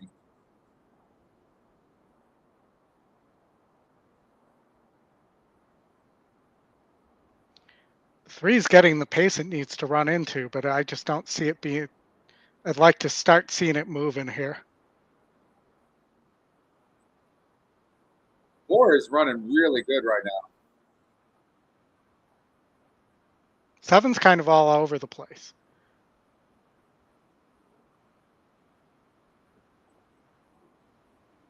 I don't think they're catching the 7. Nope. Too good. Had enough. 1's coming late. One might get there. Nope. No. 7, 4, All right, well, 1 is your order finish. Well, a small B boom there. Yeah, 7, 4, 1, your order of finish. 7, call me spicy. Even money was 25%. Had the top, it looks like the top GSR by far, in fact. Yeah, or 6 points. And so this horse, third time starter, second off a long layoff. Nice training job by D'Angelo. Added blinkers last time out. You go to the changes, no changes, kept them on, and was good enough to win the race. It looked like the horse was going to stop, but kept going.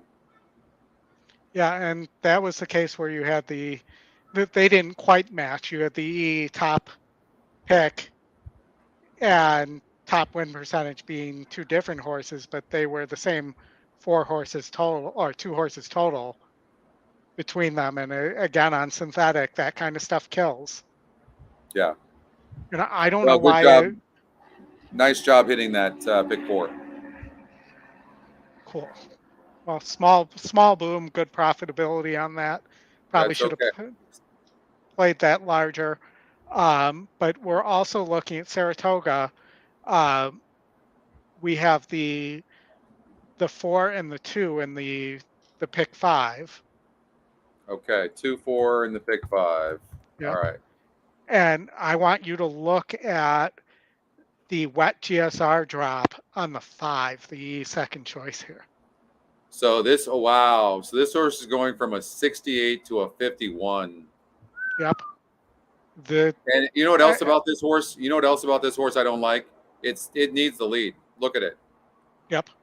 And it won gate to wire against a 46 group. And now it did break bad in the grade 1, but this horse is over it. I don't see it. It's 32% though. Wow. Well, but keep in mind the win percentage doesn't adjust for the wet track. No, it doesn't. I don't believe. That's actually something I don't know. I will say this though, the horse. This is the thing about the 5. It was only 4% to win that race, so you can't hold it against the horse at all. Right. Right. It's 4%. So it's one thing if the horse was 30% and it lost. That's different. Saratoga's fast now, Mike. All right. I just sent that to Brad too. I heard that as well. It's I don't know why it's doing it, but if you look at race 5, or race 6, it's fast. So we're working on that. Not sure what that bug is, but like I said, you can forgive a race where horses, and this is why I don't know about you, but I love having these metrics on the past performances because I can compare them against today. Yeah, no, it's definitely useful. And the other thing is they may be saying that it's fast now, but we've seen some of the races there, and it's definitely, well, I wouldn't describe it as sloppy. There's definitely still some water and moisture in that mud, I guess, dirt, whatever you want to call it, sand. Yeah, no, it just doesn't go away. That's for sure. So let's talk about the 4 horse. 2-5 on the EquinEdge morning line. Yep. And I find that super interesting. The fact that this horse lost by 10 and 3/4 lengths last time out, and this horse is is this. Now, this is another Chad Brown horse. He has the 4 and the 5, both top EquinEdge picks. So as far as jockey trainer combination, he's 29% with Irad, and he's 26% with Pratt. So really no difference. Right.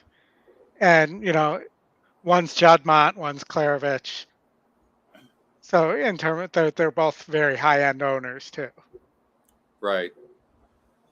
I mean, when you look at the EquinEdge morning line, I think it kind of tells the story right there.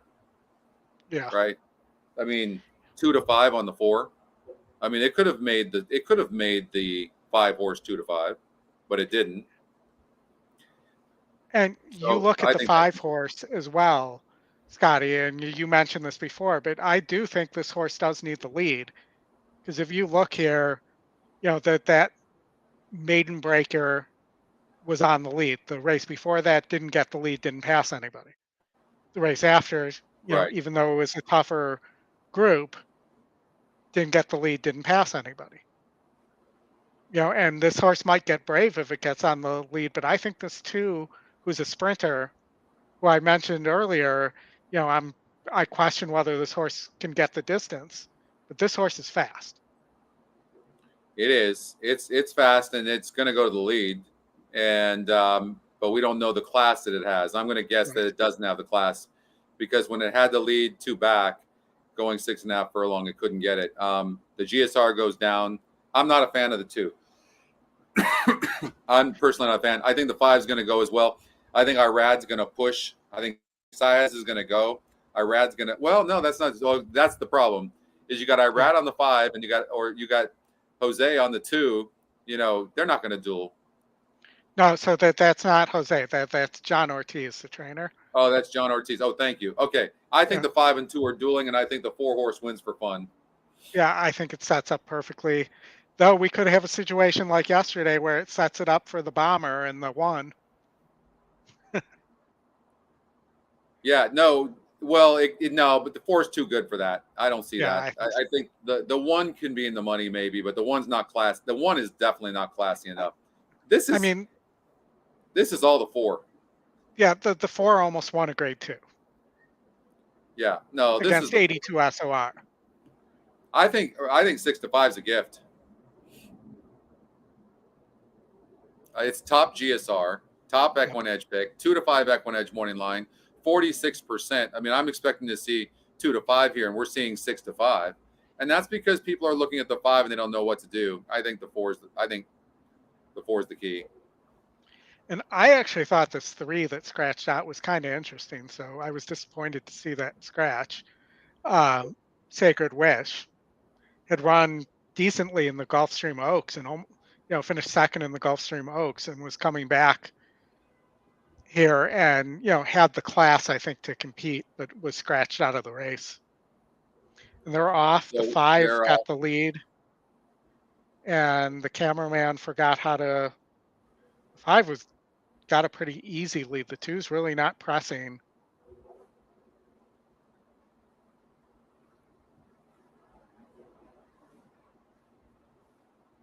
Give us your best play-by-play, Oldie.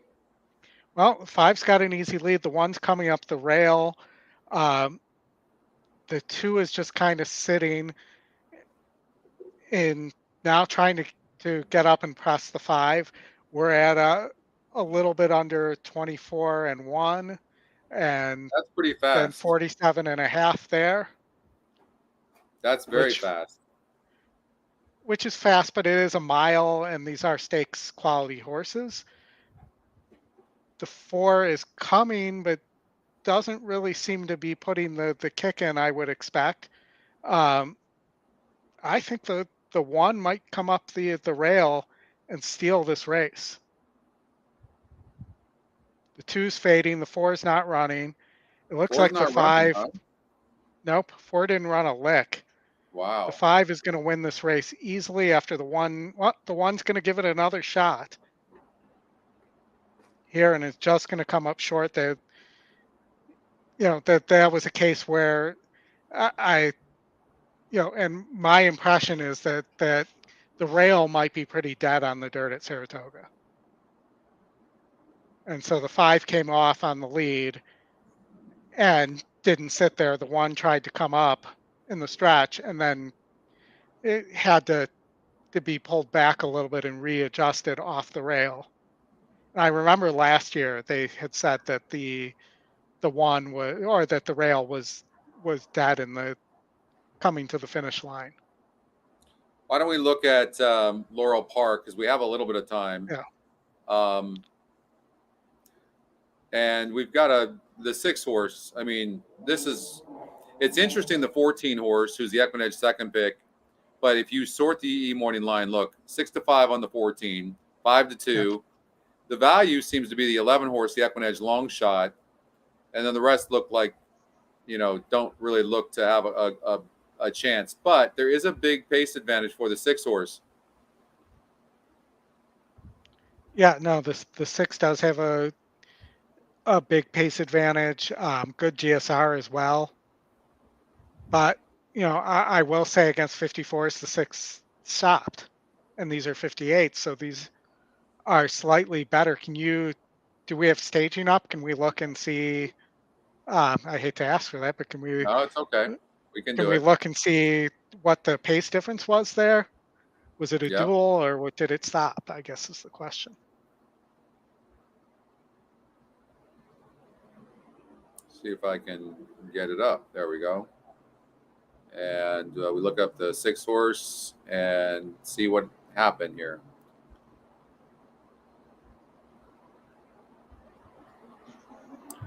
All right, so there's 3 horses that come out of that race. You got the 3 who was 39% to win that day, and it loses to the EquinEdge long shot, who had a good win percentage, was 2-1, so that's fair. So it's not like it was an average horse. And the horse that got third was the EquinEdge second pick. So now it was a weaker group than what the 14 faced. So we look at the 14, and we'll take a look and see. So a little bit slow loading right now. Yeah. I think my internet's that great. There we go. And we see Eldicos, and it faced a tougher group. It was 30% to win that day, and it didn't win. And in fact, it really lost badly. So that makes me a little bit nervous as to what happened. I look at the trouble line, it's just tired. You really see an issue there. And if you look at the 8,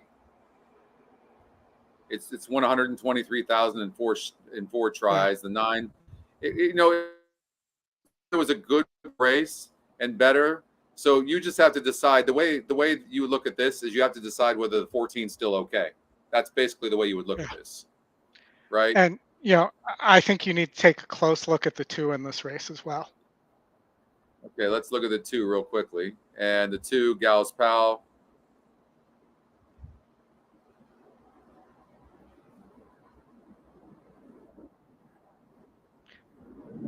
So it faced a few of these in here as well. It lost to She Is Whiskey, and She Is Whiskey is 7%, 5-1 the EquinEdge long shot. So I would kind of take the 11 horse over the 2.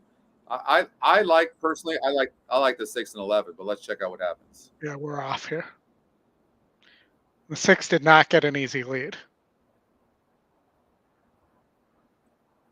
I think it's getting an easy lead. Well, I mean, it had to work to get there.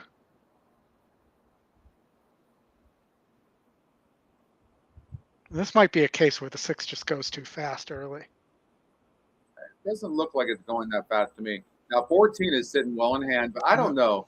Something about the 14, it just really stopped last time out, so I don't know if it's got some physical issues. Like, look, 6 is a little bit rank, a little bit headstrong. The 6 horse looks pretty tough here to me. We'll see if the 14 is still okay.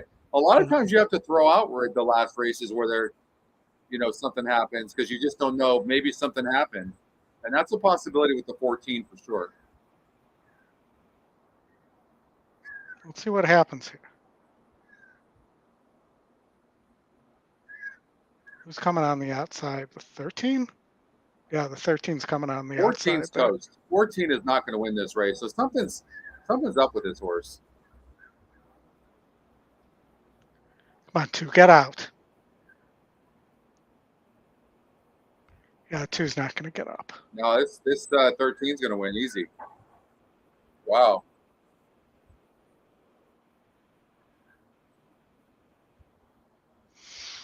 Let's look at this 13. 62 GSR was only 3%, but was in that same race with the 7 and the 2, I So the believe. 13 horse Naval Empire, it was going, it was 16% last time out. It didn't run on this horse. But what's interesting is, and who knows why, connections are good. Look at the jockey, 18%, got 112 pounds on this horse here. That was big.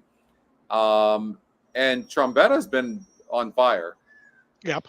I'm surprised that this horse went down in win percentage. I just don't see why it would do that. But well, I think it got a nice pace set up there, and in its last race it was more to the inside. So maybe this is one of those horses that needs to be to the outside and needs to not be covered by another horse. It could be. It was coming back facing similar, that's why we have past performances as well. But honestly,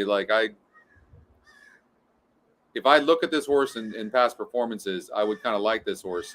But if you look at it, it's not really been big on winning. But I mean, but here's the thing, though. I will say this. I think we both saw that maybe the 14 something was amiss with the 14, right? Right. So, and then if you look at it that way, it takes up 26% of the win percentage here. And really, you said this too on the 6. Look at the 6. The only reason I'm bringing this up right now is I think this is an opportunity to kind of learn of what you should watch out for vulnerable favorites. And I do think the 6 and 14 here were very vulnerable. So from that perspective, maybe the 13 should have been looked at. But again, you have to get away from the race view, right? You got to get to handy view. Yeah, absolutely. And so it may just have. I think maybe there was blinkers added. Yeah, they added blinkers to this horse. Yeah, good catch there, Wiz. And maybe he has a low percent. Maybe the trainer has a low percentage with blinkers. But we have some time before Gulfstream and Woodbine. Did we want to talk the Saratoga Pick 6 carryover? Oh, that's right. There is a Pick 6 carryover. We do have. Yeah, why don't we do that? That sounds good. What is Dan saying? So Dan's saying that they ran 31 Wilson Shoot races at Saratoga last year. 81% were won by early pace. Race 10 today off turf is out of the Wilson Shoot. So that's a really good point, Dan. So maybe look at race number 10 and look at these front runners over at Saratoga. So let's check this out. Pick 6. We'll put $120 in there, and we'll go to race number 10. God, there's so many scratches with this weather. Yeah, I hate that. That's the only thing I don't like about Woodbine. Well, or Saratoga. And I'll say these were not. There were some small fields here to begin with too, and that was. But there were a bunch where you had 6, 7, 8 scratches. Yeah. So if Dan's correct, then you would only be looking at 2 horses, and that's the 16 and 15. What do you think about that? I like so I had the 16, 15, 8, 7. So I have no problem going just 16, 15 there. Okay, let's do that. We'll just go with Dan on that one because that sounds about right to me. Yeah, I definitely trust Dan. All right. Sorry, I'm definitely having some sort of interference right now on my Wi-Fi, so it's a little bit slow. Okay, so you handicapped these. I didn't, but I'm doing it with you right now. So was there anything you liked here? So I was 5, 9, 10 here. What? 5, 9, 10. There's no 5. It's been scratched. Oh, you're in race 9. Sorry. Race 9, I only like the 7 and the 9. Only 7 and 9. I did not like. What didn't you like about the 3? So the 3, from a class standpoint, it barely beat 50s. and look at the 7 if it gets the lead, was able to beat 60s by almost 10 and a half lengths, 10 Right. and a quarter lengths. And, you know, the 7 and the 9 faced each other and ran first and second in a open stakes race with with 5 horses instead of 4. But, so You know what? I I will really tell you think, this. Just a gut feeling, and it's also going to Morley, who's only at 13%. When I look at this 7 horse, um, I feel like when it gets towards the stretch, this horse just seems to give up late. I don't like horses in the stretch that are. He's a half a length and lose. Here in January 24th, he was ahead and he loses. I don't know. Like there's something about this horse, and he seems better on the lead. And I don't know that he's going to get the lead because the 3 is pretty fast. I don't. This looks like a really wide open race to me. Can we just for shits and giggles just cover all 4 of these and then go to another race and we'll see what happens? sure, Okay. sure. Since we're doing kind of like an all-star ticket, we can kind of look at together. So tell me what you think in here. So I thought so we're in leg 4. I was 3, 4, 5, 9 here. 3, 4, 5, I 9. think there's a distinct chance the 3 gets away. Here, the 3's on the lead is beaten 62s, and then just wasn't good enough to beat against 70s. It wasn't good enough, but it was dueling up front. Should we look at the staging and see? Absolutely, and I want to point out also that the 2 who scratched out of here was my original single for this sequence. Okay, so let's take a look at the 3 horse. It's got just a tremendous pace advantage, and let's see what it was facing, and if there was like pace. So it was the 1 horse in this race and had a 93 pace, and the 2 horse was very fast as well. So the 2 dueled with it, and the 2 horse. Let's see how good the 2 horse was. So the 2 is a nice horse. I mean, this is a really nice horse. So there's nothing wrong with that. And then look at, I mean, very strong horses in here. So it was facing very good horses. So Yes. I don't see it's now. There is nobody in here that really has any speed. So I don't see the 3 not getting a clear lead here, and they're going 6 furlongs. Like this guy's got it. Look, it likes to win. 5 wins in 12 tries, 27% to win. Man, I don't think let's just say he doesn't go all the way. Who would be the other horse? Okay, so there's a couple other horses who are nice here. You have the 4, who's the long shot, who's beaten 70s. So it has, and it's coming off a claim and getting Pratt. Okay, so let's look at that real quickly. So this likes to be near the lead. Yep. The lead to win. It faced a 64 group last time out and it lost. And for no apparent reason, it had an inside post and it dueled. So I take that back. That's fair enough. So it was a 64 group, and now it's going to get outside. It looks like it can rate some. Yeah, I could see that. I agree with you. I think that it's a player. Who's the other one? Well, I used, or in my handicapping, I thought the 5 has a puncher's chance here at 14%, even though it's 2 of 10 at the distance. The around 60s can rate a little bit. Has just missed. Is coming off a claim here. Is getting a better jockey in Alvarado than Torres. And then the 9 as well, I think, has a really nice look. The 9's, I think, is really dangerous. You know how I see this race? You either single the 3 or you spread. I mean, that's really what it looks like to me. I think you're right. I think when you look at it on paper, it could be numerous horses. Let's go to Gulfstream Park race number 6, though, okay? Because aren't we alive? We are alive, and I will say, so as I'm keeping an eye on the time because I want to put a share out there on this, that you may want to single in and we may want to single in. Well, you may be able to play an affordable ticket here without singling, because in the 3-horse race, I think there's 2 horses that have a chance to win. You have the 55% horse You're talking about Saratoga, right? at Saratoga, yeah. Okay. And then you have the long shot, who's the top pace, who they just might not be able to catch. And you'll see the morning line angles on both those. So the 8-horse is 55%, 4 to 5. But man, oh man, that 2-horse has such a pace advantage, right? Right. My concern and on the 2 horses. The form of the 8 is bad. I hate races like that last one the 8 ran. Like when I can't make sense of something, I don't see any trouble the horse had in hand and just stopped. Yeah. And then I know it was a little bit tougher group, but man, the horse just stopped. I think that's it. Maybe it was the tougher group. It also went to the lead, which doesn't look like its preferred running style.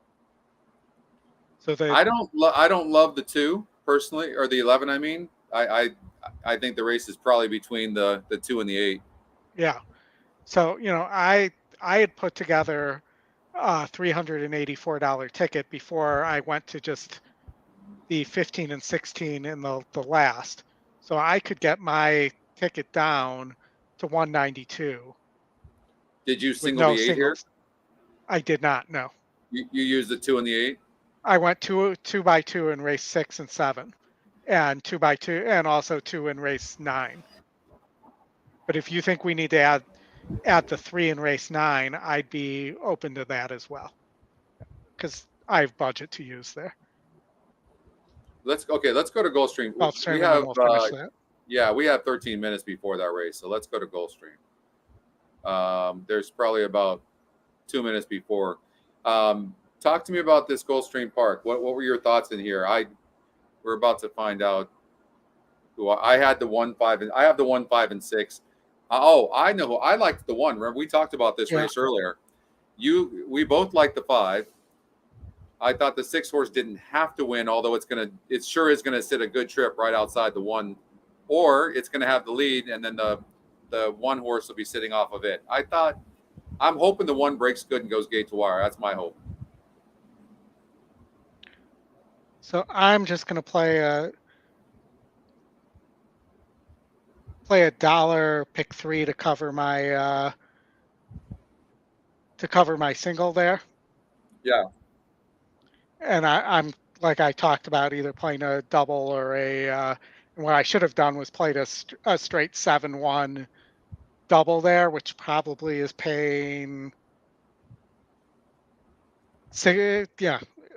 Was paying 16 to 1. Yeah, I messed that up. I should have been on that with the 7 and the favorite in the last to the 1 that I was concerned about here. I'm hoping that's the 1 how I breaks would have covered it. Tony, we already started the pick 6. We're gonna finish it. Your 1 broke's a little slow. So the 2's helping that it's going. I don't like the way the 1's running already. I can tell you that. I don't know. Yeah, the 1 broke a little slow out of the inside. I think the jockey realized that as well. Possibly, it needs to get off the rails. 2's done already. He helped a little bit. 6 is getting away from the 5, unfortunately. Yeah, I think the 6 is gone.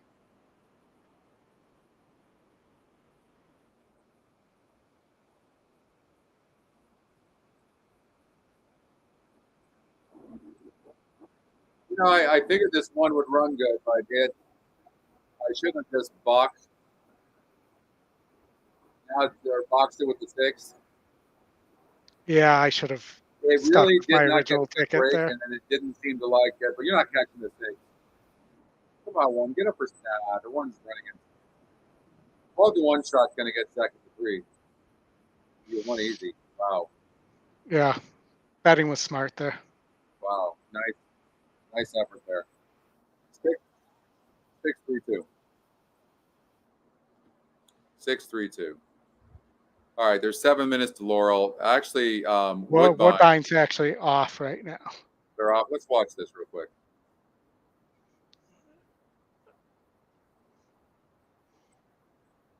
Well, I look at the 5 with that big of a lead, but then I look at the time. And I think, well, maybe this horse will keep going. Yeah, I agree with you, but it really sped up in the half. Look at that. Yeah.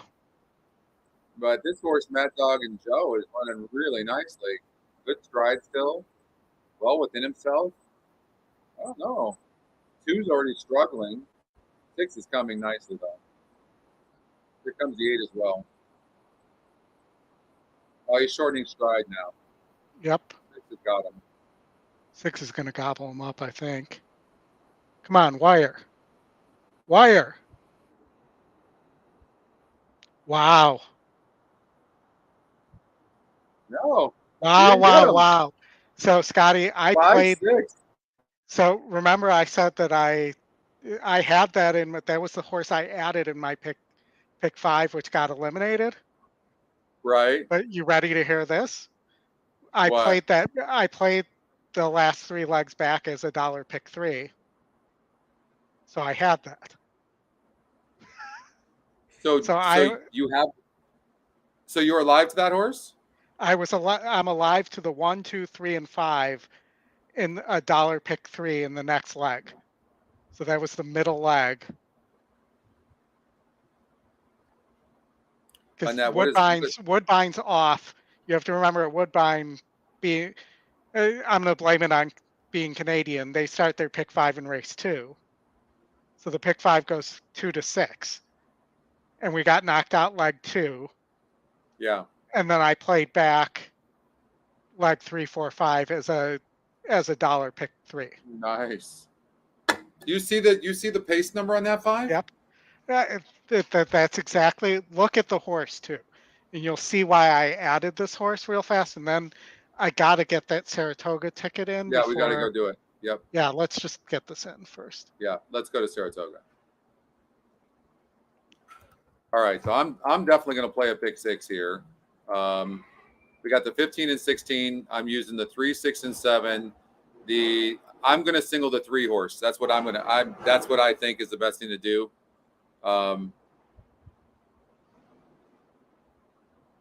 Yeah, I'm not going to single at all.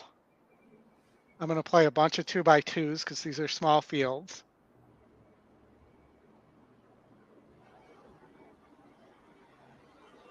Pray for a price in race 8. 3, 4, 5. So 9. this looks like a spread race to me. Although this 7-horse Airport is going to have an easy lead, but this horse is always losing ground. And the way you know that is when you see in the stretch here, and you see 1.5 lengths back, loses by 7. 1 and 1/8 lengths back, loses by 3 3/4. That's your favorite. Now I can't get down with that. So now I'm thinking that there's going to be a price. We can't get to Ellis right now. We have no time to do that. I'm so sorry. I'm going to single the 3 here. I'm going to cover those 2. This is not the worst looking ticket in the world right here. Yeah. Right? I mean, there's 9 to 5 on the EquinEdge morning line. I will say this about this 9. It just burns money consistently. You see that? Yeah. For me to use this horse, it would have needed to be like in the top 2 or 3 on pace. And the fact that it's down here, like you could see a horse like the 6 horse, the first time starter win. Look at it's EquinEdge's. Oh, we got an EquinEdge long shot first time starter, Oldy. Yeah, I've looked at that horse pretty closely. That's the 6 in race 5, right? Yeah. All right, so I'm going to add that. My ticket's going to be 256 here. So this 5 horse off the layoff is interesting as well. One thing you want to do always is sort the EquinEdge morning line. And I can't get down with the 10 horse. It's had 17 races with 3 seconds. I just can't get down with it. I just can't do it. Like EquinEdge the fact that it's EquinEdge's second pick, for me, and even the 9 horse being 3 seconds and 4/3. I'm always going to probably lean towards a first time starter or a horse that's lightly raced like the 5, especially off a layoff. This is just me, folks. Now this is what I'm going to play right here, 192.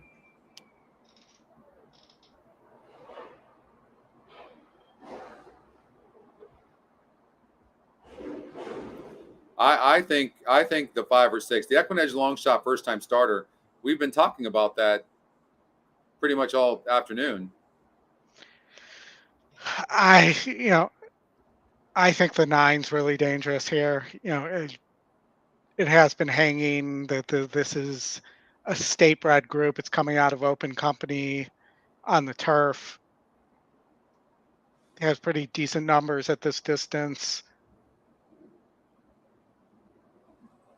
I think the 5 could get away too. Possibly. All right, Dan. We got Dan, trusting Dan on the 15 the shoot in the last race.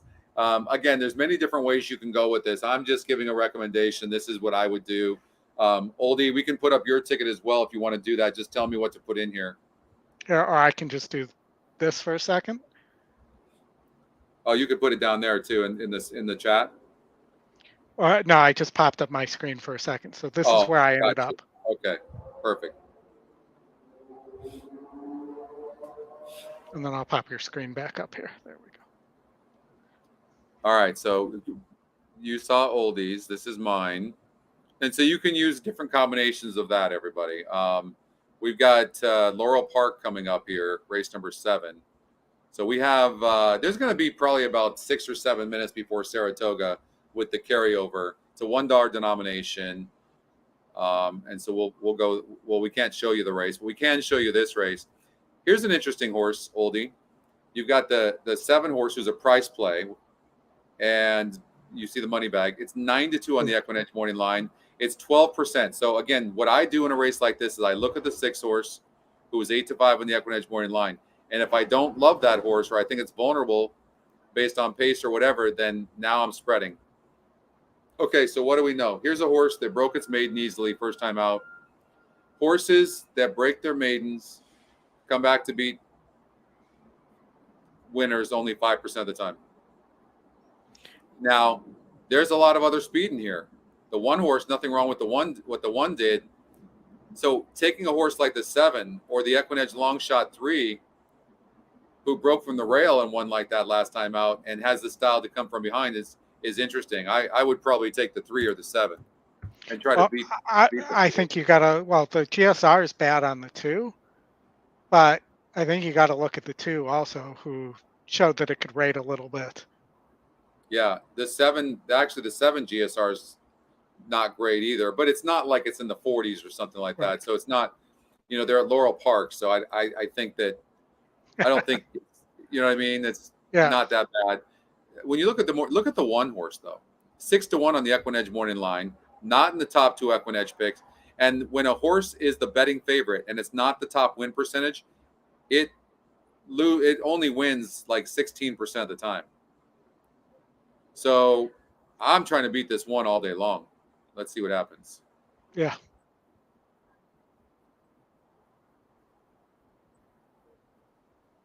And they're going to go really fast.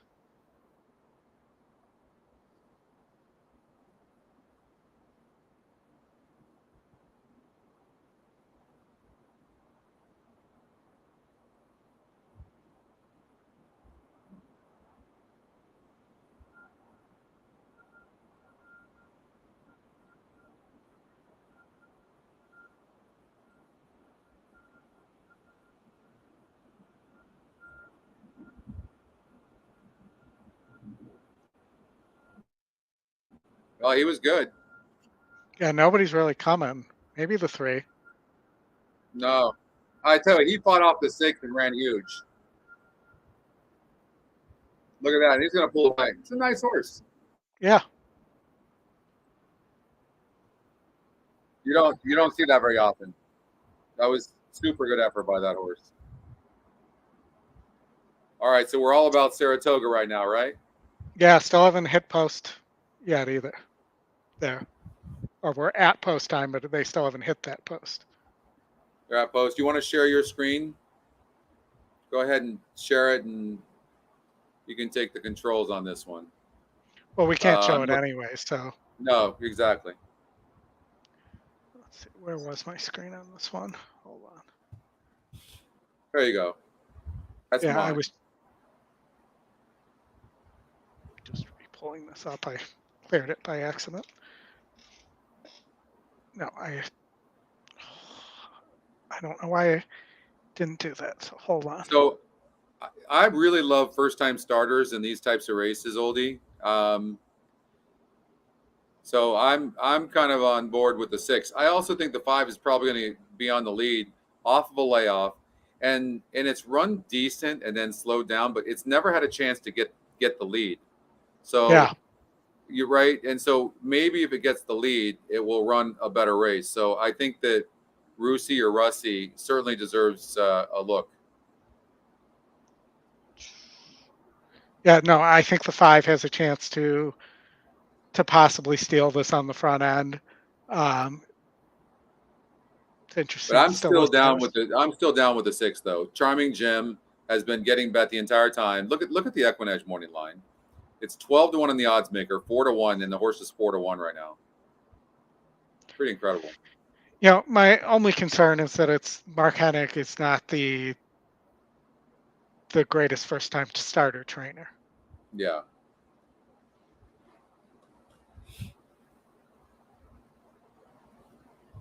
You want to show your ticket? Yeah, hold on. Okay. This was my ticket. So I mean, you're spreading a little bit here in this race and in the 8th race, but you're 2 by 2 by 2 by 2. Yeah, I mean, these seem to be pretty short fields. This 3 here is very interesting. As you know, the 7 might get away as well, but I thought the 3 was the next best horse. This money bag, Gandy's Dancing, is also, I think, pretty dangerous in this race, but I left it off. And then I spread here, and we talked about this race. And then here, I really think this comes down to the 9 and the 7. And then we need Tony, to answer your question in race number 6, I like the 11. I just couldn't really fit it into the ticket. So if you're playing a bigger ticket, 11 makes a lot of sense. They're going into the gate. We can't show it, but I've got the 5 and 6 here. I'm taking a chance trying to get by this race. 6 is the first starter. I'll just say on the 11, it beat horses at Thistle, and since coming to Belmont, you know, it's been going back and forth between trainers and just hasn't run that well. Yeah. Would be my reasoning. All right, so the 5 broke huge, like we thought. Yep.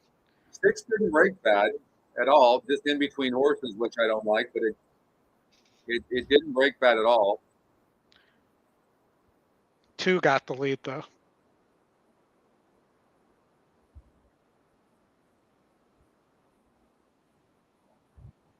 The 6 is losing ground now. Not a good trip, so I'm going to have to rely on this 5 right now.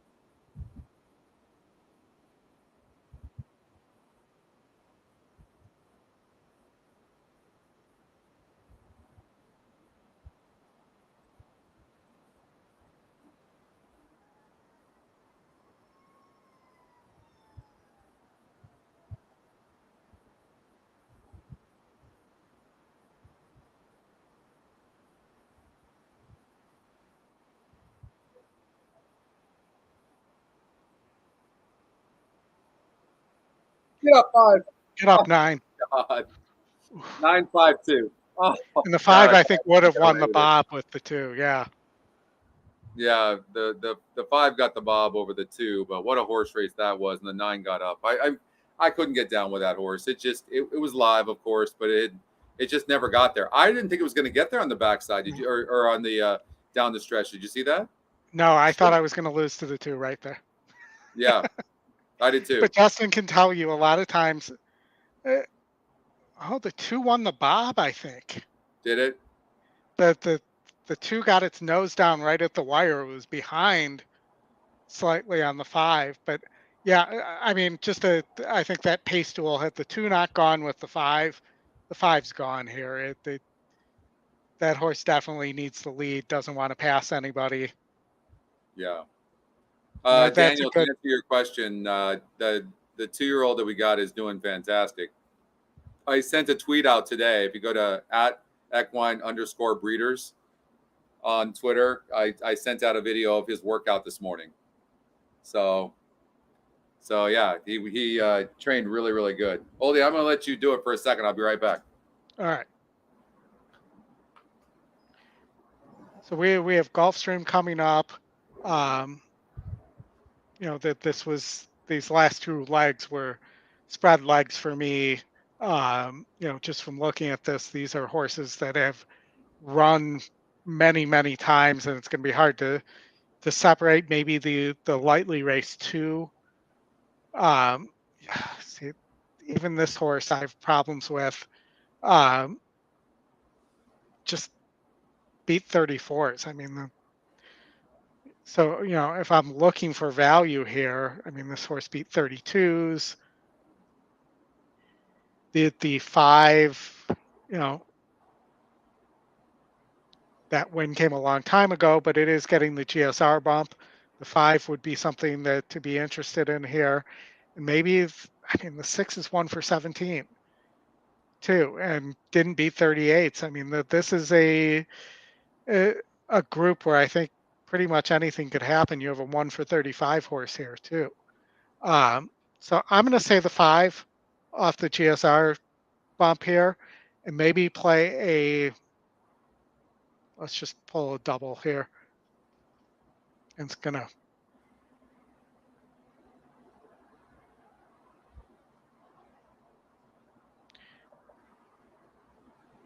maybe a 5, 1 through 6 double, 1, 3 through 6 double. Can't say that. Is the play here. And, if I look at the probables, which I like to do for doubles and is a good practice because you can actually see what it's going to pay, you're on a dollar bet. If the 5 wins, your lowest will pay is $40. So 40 to 1. And so, I would consider, this is $4 for a dollar. Play a $5 double here for $20. And if we're right on the 5, you could get paid pretty well here. Or maybe you go 5-2 here for $8 and play it for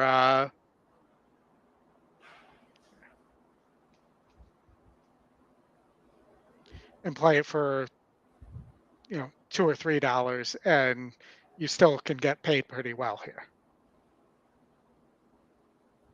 Just a thought on a couple ways to play these last 2 legs and still be able to make some money if you're not alive, or cover yourself if you didn't use those horses.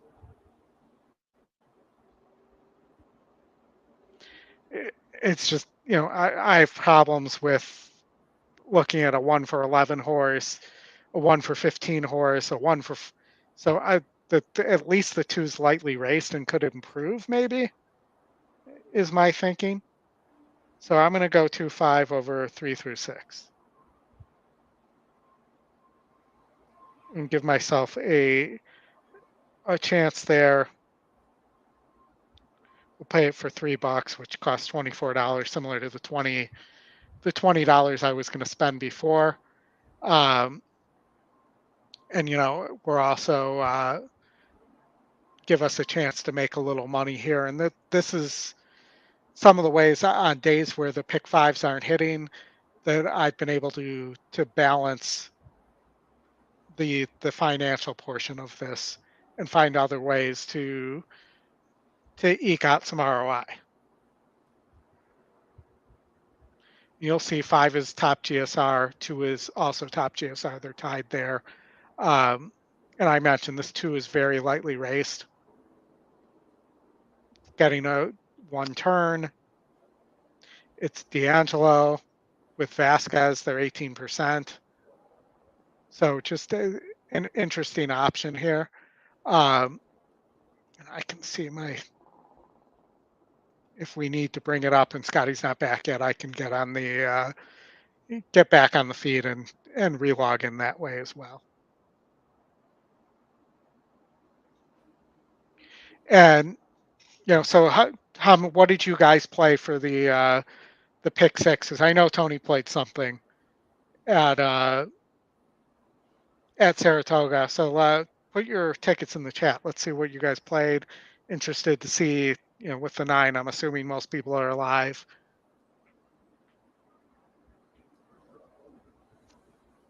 Five did get up for second. Thanks, Alan. Oh, that stinks. No, the 5 did get up for No, second. I know. I wanted that 5. I know. I thought I was going to get away with it. I'm Because suggesting. I really liked my ticket. Besides that, I took a Yeah, risk no, there. yeah, you could have stolen that leg. You would have been in great shape. Yeah, that happens.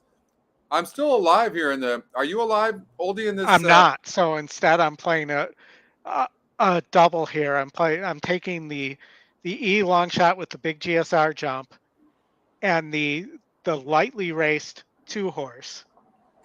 Okay. Because these are a bunch of horses that don't like to win. Well, the top And, win percentage is 20%. You know when you see that. yeah. And I'm not going to use a 1 for 35 horse. The 6 who was the favorite. It looks like the 6 and the 8 are trading favoritism. The 8's the one we talked about with the big GSR drop. But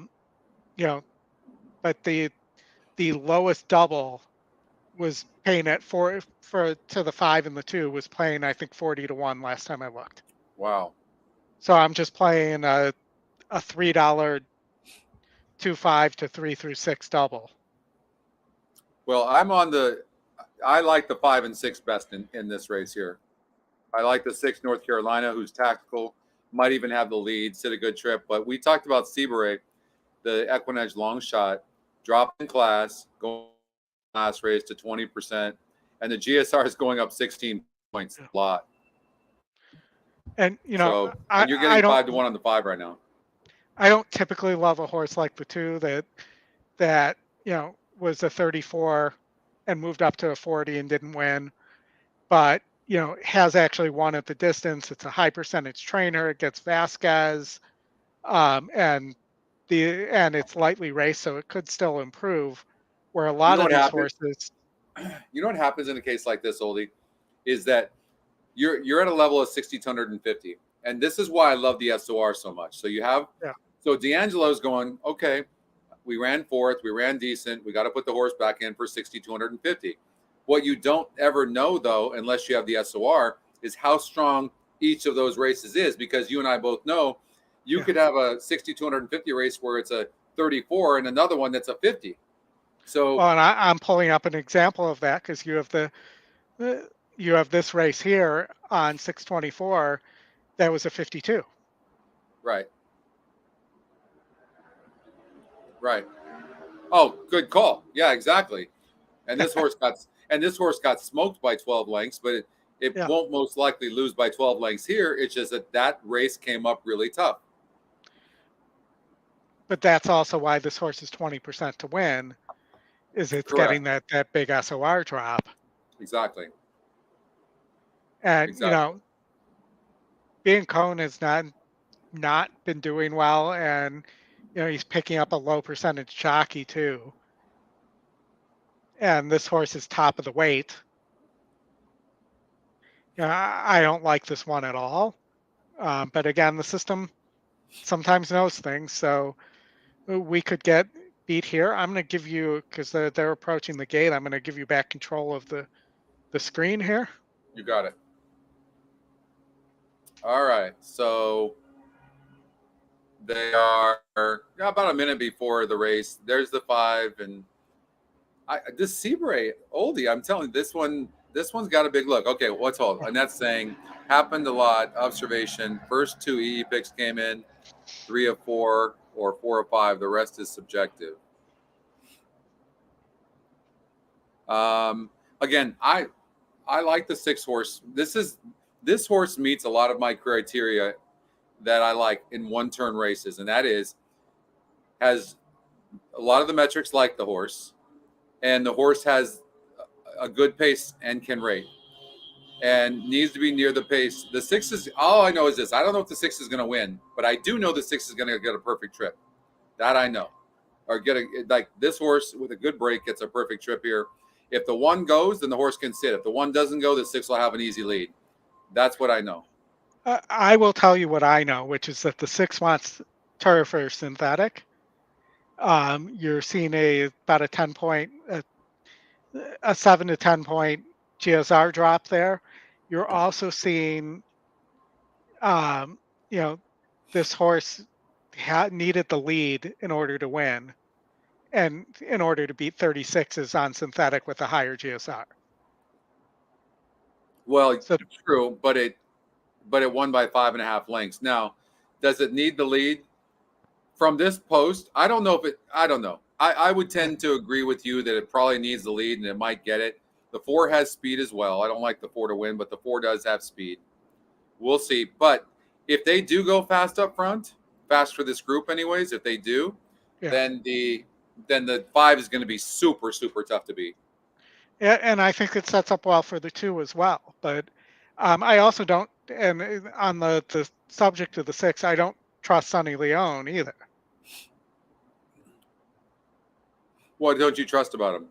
He's sure, man. He sure is cold. 9%. Yeah, that's exactly what I don't trust about him. Is he has not been riding well. And no, I thought he might have a chance. Type of guy who had a chance when he came here. He was riding well. He was a double digits win percentage guy there for, let's say, like the first 8 or 9 months. Yeah. But looking at what he's been doing, this 6 is going to break first, and then he's going to choke the horse back. Let's see what happens.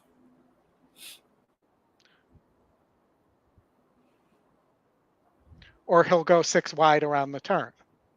We'll see. We'll see what happens here. Maybe this horse can clear, and but I'd love to see a speed duel here between the 4 and the 6, and the 1 as well. Wins. It's always good when you get 3 horses involved in the speed duel. Yeah, exactly. Let's see what happens here.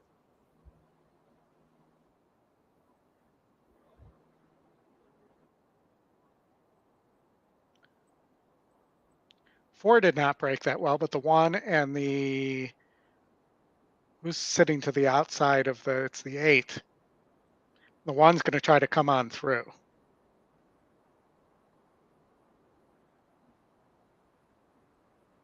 Yeah, I don't like the way the 6 is running at all. And I don't like the fact that the 5 is so wide. Honestly, this race is being set up for the 5 right now, big time. If you look at where that 5 is, this close to the base in hand, when the front 2 horses are struggling to keep the lead, we could see a very nice effort by this 5. But I thought the 8 was vulnerable.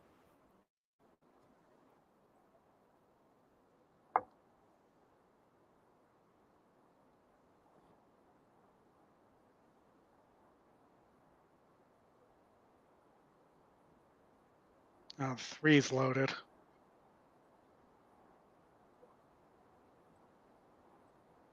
So is the 2. I think the 3's gone. I don't know that the 2 has enough to get there.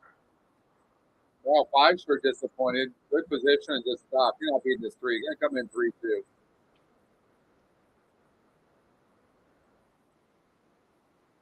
Easily. Yeah.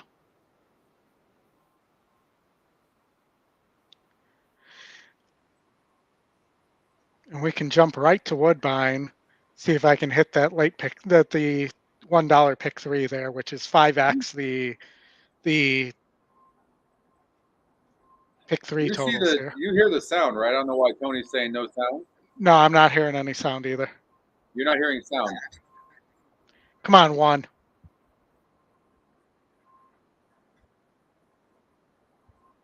One's going to go too fast here. There's no way. Not going to get 2 races like that in a row.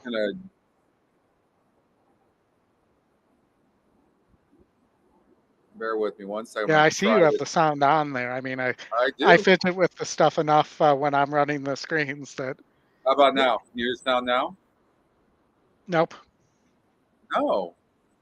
I hate when that. I have no idea.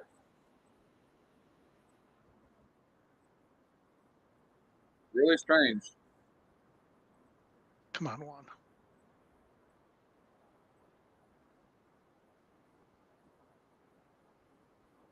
Testing 1, 2, 3. Testing 1, 2. Yeah, this is not us. Yeah. Yeah, I mean, I can definitely hear you. We can all hear you. Yeah, this is definitely the RCN feed. You're rooting for the 1, Oldie? Well, I have the top 1, 2, 3, and 5 X in the. Yeah, we need to do that, David. It's Matt's birthday today, by the way. You get it. Go to the Twitter and say, really don't want happy the birthday 2. to Matt.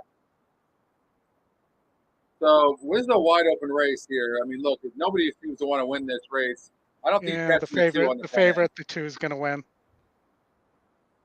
And that was the worst case scenario for me. That pays 100. 2, 3, 4, 7. Pays a little over 100. The 3 would have paid 200. So we got Laurel Park coming up in about 2 minutes from now. So why don't we get out to Laurel? All right. So Laurel, we got an interesting top pace option there. Wow, big pace number. Big pace number. There is a little, I consider, if there's a horse with over 70 speed in there, that's still pretty fast, but it doesn't look like it's as fast as this horse. Well, I don't think the 11 is clearly the 11 runs best when it's near the lead. For whatever reason, in the last 2 races, it's not been near the lead, and I think that's been the biggest problem.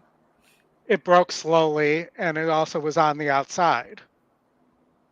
So this is what I'm saying. First of all, the 11's not winning this race.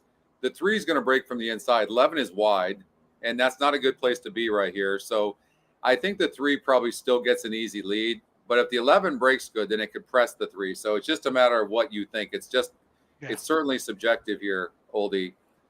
Let's just say that, let's look at the morning line. This is a big tell too. So the 7 horse is also the top EquinEdge pick.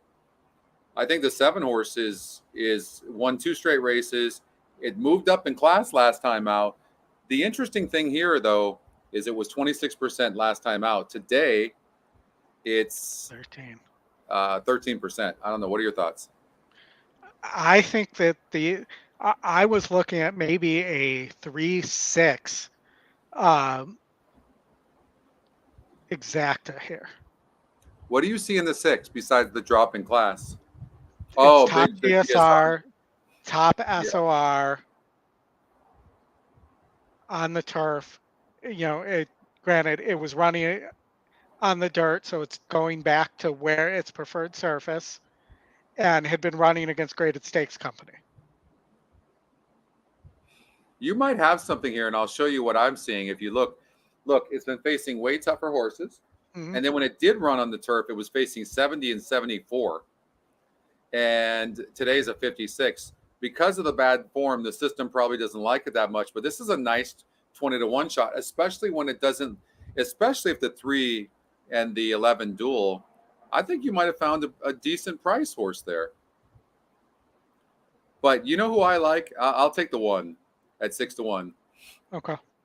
Because Trombetta's been on fire. Facing easier here. I'm going to win place show that 6 as well. I don't blame you. I don't blame you. I don't like the post of the 10 horse. It's not very fast. It's going to have to get the trip. It can win, but it's going to have to get the trip. You know, all things being said and done, I still would take the 3-horse to go gate to wire. I think because of the post to the 11, it might not get the best trip. And when I'm looking at all these horses and going, this one has a chance, this one has a chance, who's the front runner? Who's got a good win percentage? It's the 3. Mm-hmm. And so I would still probably take the 3 to go gate to wire. And, you know, it's really the other question I have, and I don't know what happened to this horse.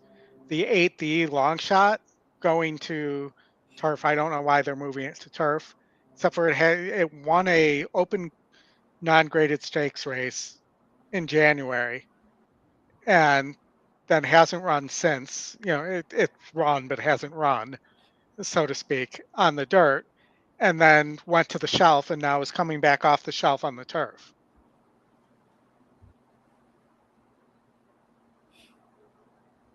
So you know that, and we do see these long shots run in the money a lot of times. So maybe this, you know, it's only 2%. Maybe this horse coming off the bench isn't fully geared up, and they just wanted to give it an easier surface. You know, in terms when I say easier, less stressful surface, as they often say, grass are. I know there's some trainers that off layoffs like to put their horses on the grass first time out. I'm on the 1-3, Oldie. A 3-1, 1-3. I'm on those 2 horses. Yeah. So I played a 3-6 exacta box, and then I also played the 6 $5 win place show on the 6. And if it gets bet down, I know it was you guys.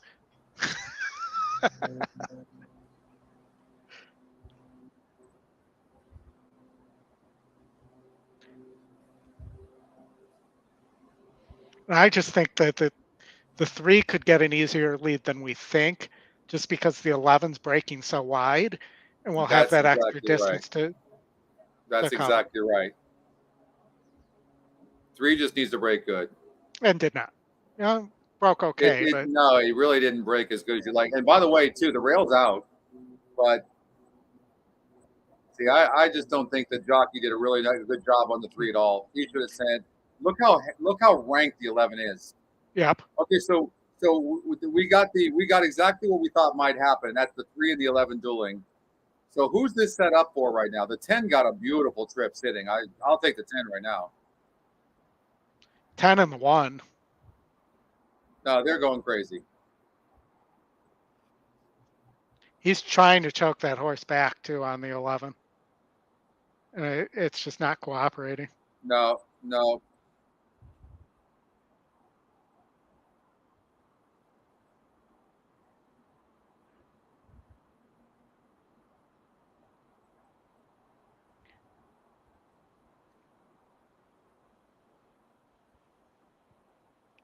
Yeah, I think your 1's looking good.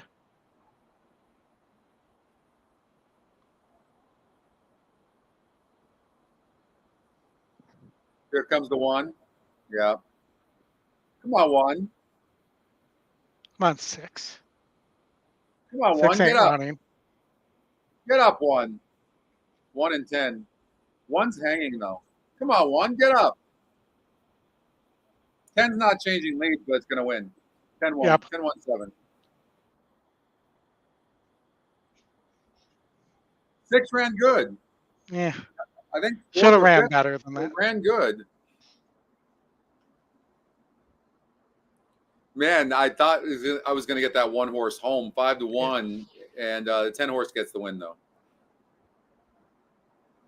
We have that 3 horse race coming up at Saratoga.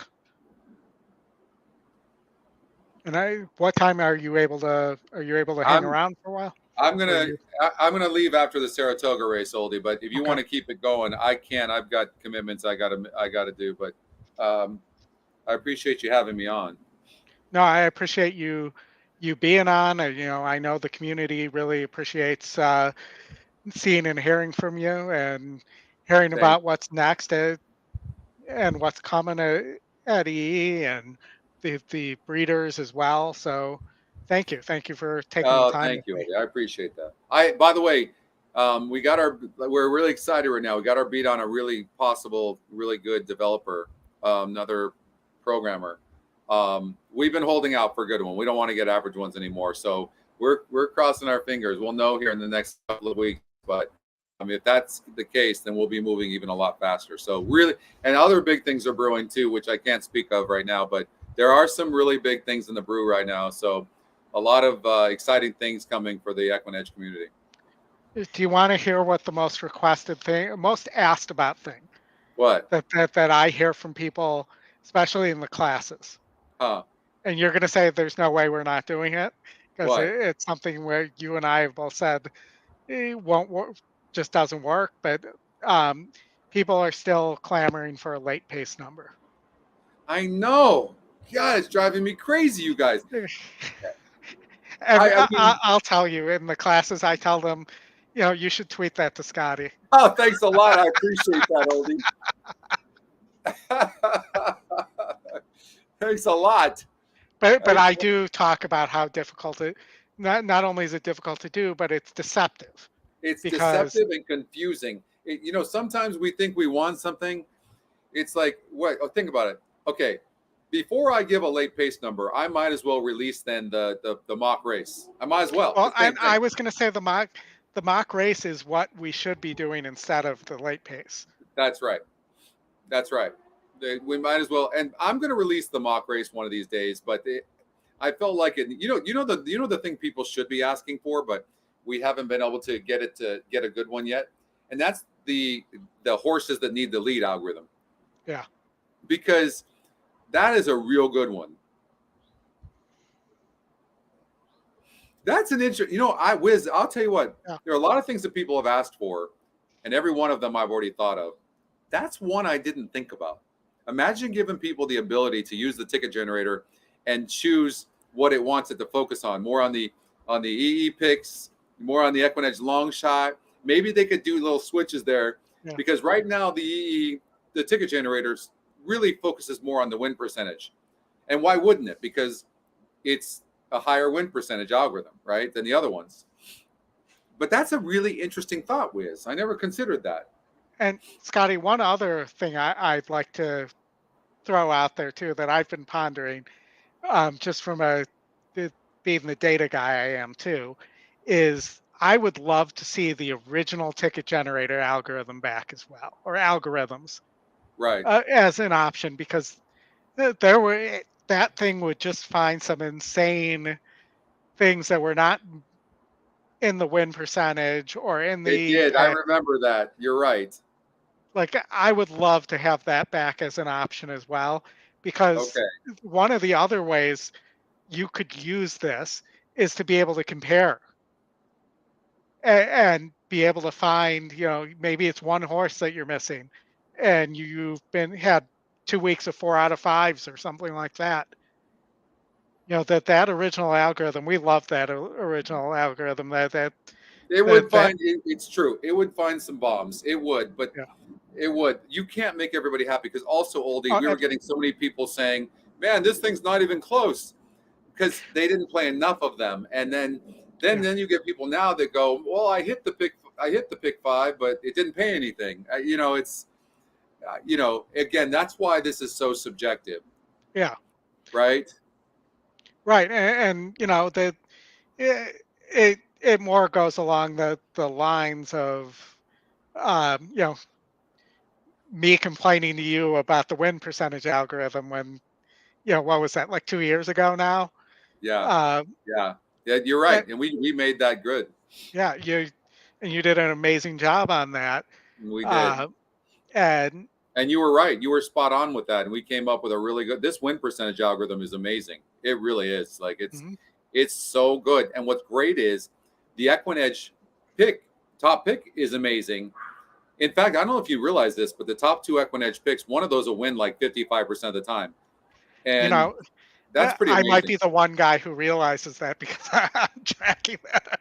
Yeah. So Yeah. and I can tell you there are distinct differences, and I'm going to go into my data here while Saratoga is starting to load, but there are distinct differences between turf, synthetic, and dirt Yeah. as Oh well yeah. for those algorithms and what does There is. well. So, as an example, the GSR, top GSR does just as well as on turf as the second E pick and the second win percentage. So it's Right. almost like having another win percentage there. And, Well, go ahead. I was going to say on dirt, the where's my dirt totals? Dirt totals. Where did that go? I'll just pull it up I think side by side. while you're doing that, Oldie, let me just tell you what Dan's saying here, and this is what I've done so far here, and I agree. I agree with Dan, but I think that people want the ability to mix and match and do some of the things, and one of these days, it's about developers. Like we the better developers we can find, and the more of them we can find within reason, we're going to be able to move even quicker. So, and that's the goal. But we can't have average programmers. That being said, and so we want to give people flexibility. But what I've chosen to do now is do what Dan just said. The ticket generator is meant to be subjective, just like the site is. And so Yep. you have to add your horses or subtract your horses. It's just supposed to be your handicapping buddy. It's not supposed to go pick winners for you. That's not what it was made for. So yeah, it's a good point, Dan. Yeah, and I'm almost thinking that the sales hat in my mind is on as well here. By the way, the two got a pretty easy lead. The eight's in second, the 11 and 3-horse race is in third. That they're picking up the pace coming around the far turn here and about to come for home. It really looks like it may be a 2-horse race between the 2 and the 8. Unless the 2 stops, it looks like the 2 may get the best of the 8 as we turn from home for I home mean, here. it's 38% to win. It's even money on the EquinEdge morning line. It had the top pace number by far. And But the jockey was looking between his legs and doing it in the stretch too, which I know, Scotty, that's your favorite jockey move. yeah, it sure is. 2 is gone, going to win by 5, 6, If you maybe remember 7 correctly, I was lengths. going to single that horse. Do you Yep. remember that? Because of that pace number, even money EquinEdge morning line, 38% to win. Like, remember what I said? If you have 2 horses that have high win percentages, metrics are similar, Mhm. and then the one has such a big pace advantage, like you want to go with that horse every time. I'm kicking myself for using 2 horses. I shouldn't have done it. But hey, listen, I'm going to leave you to this. I'm going to let you do your thing. You want to take over the screen here before I go? Yeah, hold on one second. And, And big shout out I'm to probably everybody. going. I miss everybody, and I'm so grateful to be on this. Did we lose him there at the end while he was saying goodbye? Did we lose me? Did you let me go? I did not let you go. All of a Okay. sudden, your audio cut out. Oh, But it did. No, I was just saying. Shout out to Justin. We love you, and love everybody. There's Edgy. Have a nice weekend, Edgy, and Annette. Thank you so much. I appreciate it, and love everybody, and appreciate you. And you'll maybe we'll do it again next week, Oldie. yeah, sounds good. Sounds like fun. And All if you right. ever want me for a weekend show, I'm available. I'm happy to do it as well. Sounds good. All right, All you right. guys. Thanks, Scotty. Lots of fun. Okay. We'll see you later. Bye-bye. Bye now. All right, guys. Let me get the Gulfstream and the Laurel and the Woodbine video back up here. Nobody needs to see that close up of my face either. So let's. I often say I have a face for radio and a voice for silent movies, but you guys are listening to me, so I guess somebody wants to hear me talk. Um, Let me get up the player here and get everything resituated. Now that the kingpin himself, Scotty of E, has left us, and I'll see. Chris was actually going to try, depending if he what time he got out of a doctor's appointment, he was going to try to join us. So let me ping him real fast and see if he is available to join in. If not, you're probably listening to me babble for a little while, and then we'll call it a day. And we do have. I'm looking at We got Gulfstream 4 minutes to post in the final leg there. Let me just get logged in here as I try to multitask and talk to you guys at the same time. Do I have a green screen? No, Scott, I do not have a green screen yet. I'm actually doing some remodeling in my office, and that's one of the plans. Let's see here. So we want.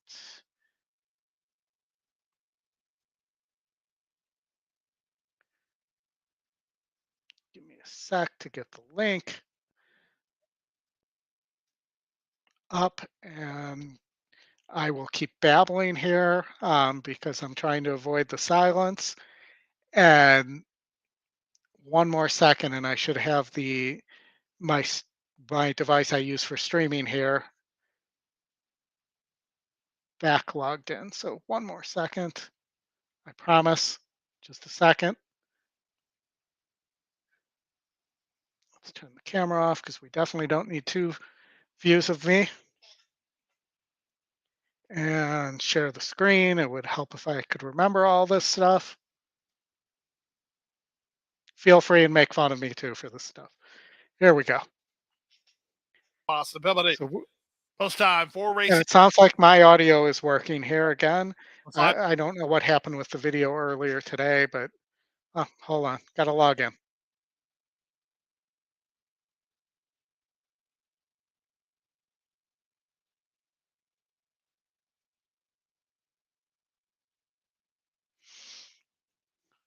And of course, now the audio is not working. What do you do in the Oh, eighth? there it Do is. you Okay. key?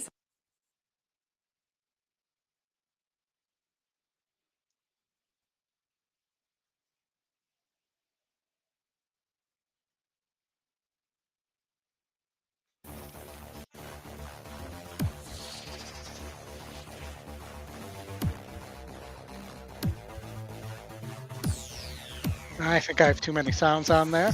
But we have the last at Gulfstream coming up here. I think this race was pretty wide open. Scotty really liked that 3. I think he was going to single there or did single there on his ticket.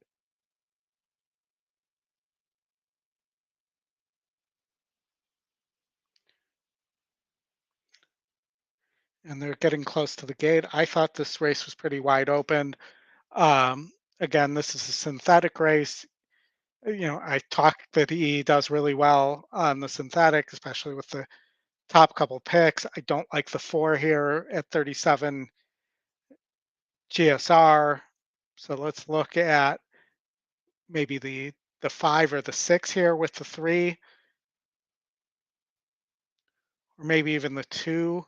Let's look at this 2 for a second here. And we have a couple minutes, or not a couple minutes, but we have a few seconds here. So let's look at this 2 for a second. And I'm keeping one eye on the other screen. So looking at the 2 for Kathleen O'Connell, I want to look and see who she puts up more often between Edwin and Vasquez. She puts Vasquez up pretty often, it looks like, and wins at her normal percentage. Edwin, she's only put up once. There is also, Maker does have this one horse. He did not finish last time out, is running it against slightly better, is moving to synthetic and losing a couple GSR points, but this horse could be live as well. So maybe here a 3. Oh, how do I want to do this? She's got 3 horses here. Maybe a 3-6-2 exacta, a 3/6-2 exacta might be the way to go. Or if you like one of these 2 horses, that maybe the 6 who almost got there, 2's lightly raced, and then you have Safi. So let's look here. This 2 is stretching out. Could be really interesting. Maybe I'll play it as 2/3/6 instead here. We're just getting to the synthetic. So let me get the stream back up here.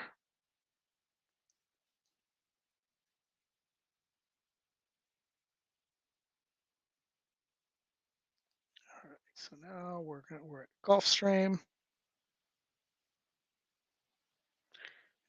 And we're loading.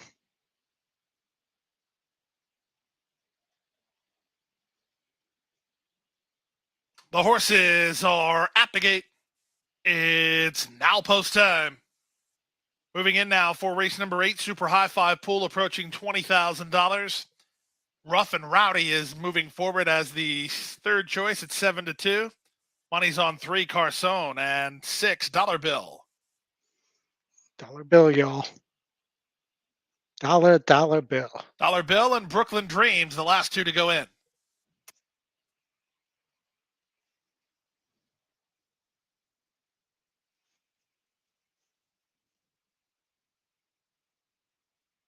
They're in the gate. That was 3, well, Carson, who broke open the stall door. Maybe Red don't Guard use the Zeiss 3. kept the partnership intact. Zayas did a good job, A, not falling off, and B, being able to rein that horse in. Let's see if they try to reload this horse. Looks like they are.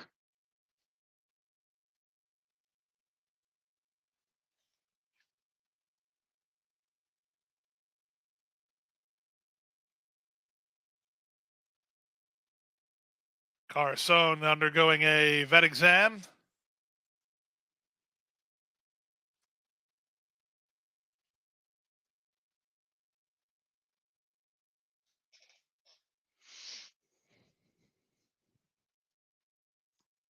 I guess we'll Carson find out in a back minute if they. to run. Huh.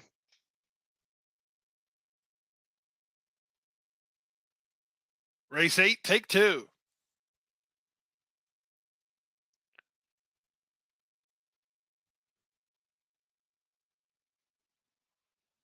And runners away. Carson was away alertly and right to the early lead toward the inside. Propellant. He's on to challenge from second. Moving up on the outside, the doorman into the top flight. Off heels a bit, partner Tours. That sent Rough and Rowdy a bit wide on the course. And it's back to the inside to Brooklyn Dreams. And the early trailer now is the doorman. They make their way to the first turn run. Carson a length and a quarter. The doorman is second from the inside. Propellant is now third. Partner Tours is fourth. Rough and Rowdy is now racing from fifth. Outside, rather inside sixth, Brooklyn Dream. And now the trailer is Dollar Bill. They make their way to the backstretch, 25 seconds for a quarter. Carson, the leader. The doorman's a closer second. Propellant is now third, 3 wide out there. Rough and Rowdy in between horses. It's Partner Tours. And it's a length and a half to Brooklyn Dreams. And still held up at the back is Dollar Bill. They make their way to the final half mile of the contest. And on the far outside, Rough and Rowdy let go for a run to try to force the hand of a couple inside him. And mission was accomplished as the doorman just moved on Carson to take the lead. Partner Stores is 3 wide, Rough and Rowdy 4 wide at the inside. Propellant. Then back to Brooklyn Dreams, and out the back is Dollar Bill. They round the far turn. Carson back a little bit more inside of the doorman, 3 wide in Partner Tours. Still 2 back to a driven Rough and Rowdy. Propellant's not going anywhere right now. Brooklyn Dreams and Dollar Bill are next. 3 quarters, 14-2. Plenty of hopes here. But Luca Panici and the doorman, they're the target off the turn. They lead by 2.5. Carson flat to the boards and can't go with him. Down the center, Dollar Bill up the inside. Propellant trying to grind home a slice. 8-1 on the doorman. His stablemate, Dollar Bill, charging hard on the outside. Up into second. Kathleen O'Connell 1-2. But the doorman is 8-1 and in front. The doorman to win it by 4 in the end. Dollar Bill is second. Propellant is third. Then Brooklyn Dreams and Rough and Rowdy. We always know that the doorman always answers, so we should have been on that horse. Yes, I know that was a terrible joke.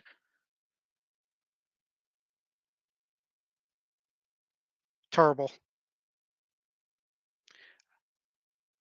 All right, so we have Woodbine coming up.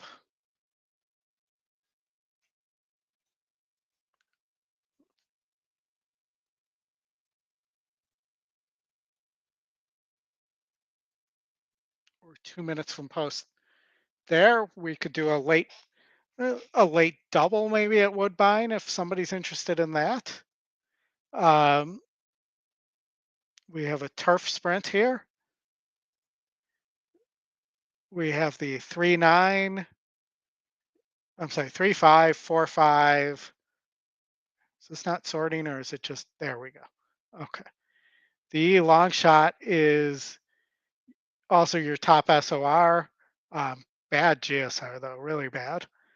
I feel like I'm scolding a kid. Bad GSR, bad. But you know, this 4 may sit the trip, but it looks like it might, even though it's a 65 on the pace, it looks like it might need the lead. So let's see what else we can find, or maybe let's look at the last leg and see if we can find out something we like in the last leg for a double. So, there's a big pace advantage on this 1 for 27 horse. Just saying 1 for 27 out loud makes me think that I don't like this horse. Beat 30s, has been stopping. This is synthetic. We do have the synthetic rule of only needing to use those 2 horses. So let's just bump this up so we get a second horse.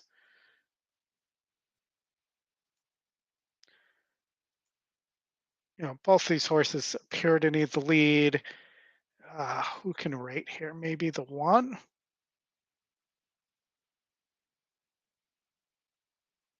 Not much there.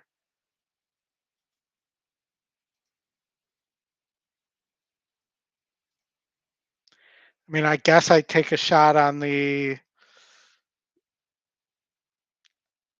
4 if I were to add here, but I'll just play the 3-5 over 3-4 straight up as a double if I can get that in time. The 5 looks like I'm sorry, it's 3-5, not 3-4.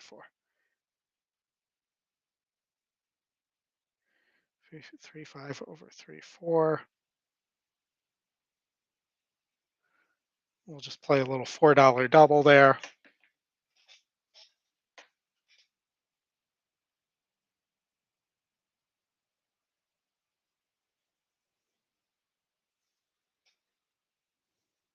Rowdy. 144 and 43, 100 seconds, the final running time.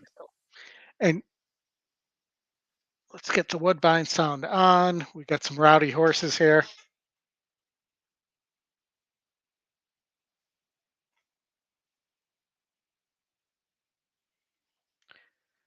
Three, 4, 5, 7. Let's go.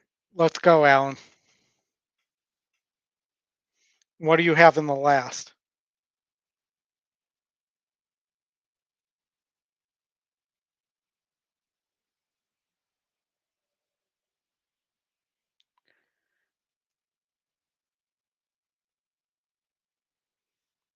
Surprised there's still no sound coming from Woodbine, but it must be them. It's definitely not us because we are able to hear the Gulfstream sound just fine.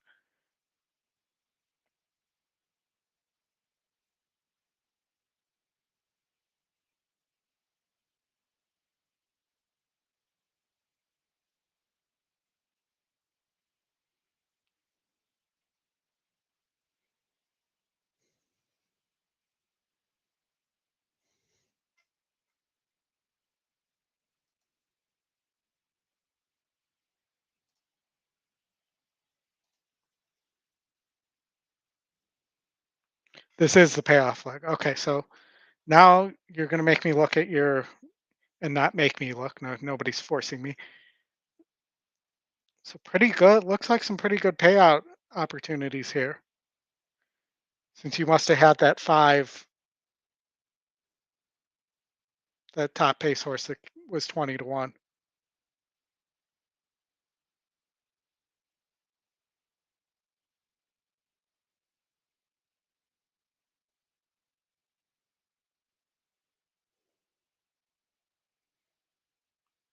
I have no idea whether the 3 can rate and will pass the 1 or whether the 5 is just going to go right by.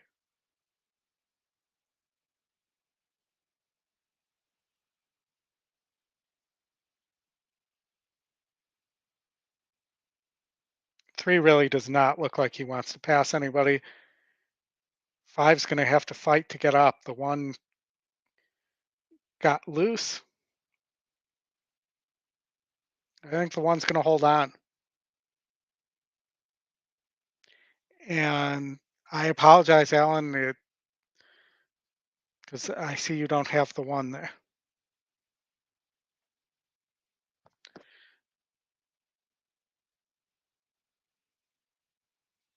Do we want to take a look maybe?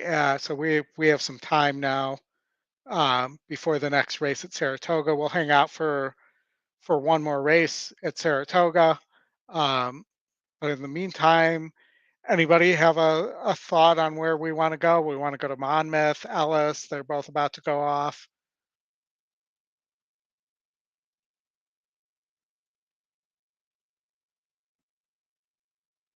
Anyone? McFly? Is this thing on?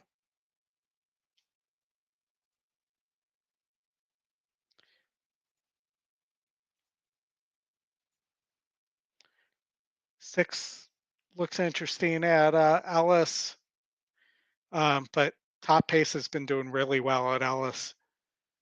And then at Monmouth, yeah, this looks like chalk too, but potentially. This horse is tactical too.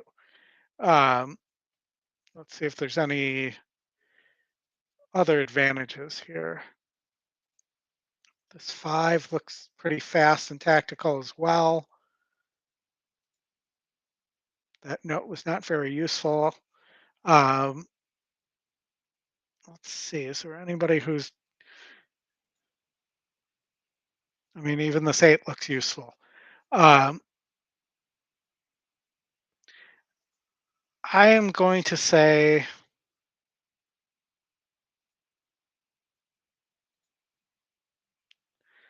168 here. That's pretty chalky though.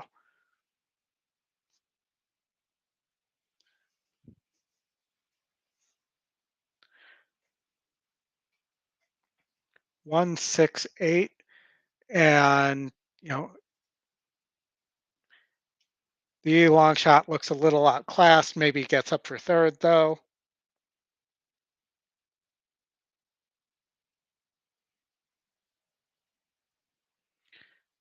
So I'm pulling up the Monmouth feed here. They're already off.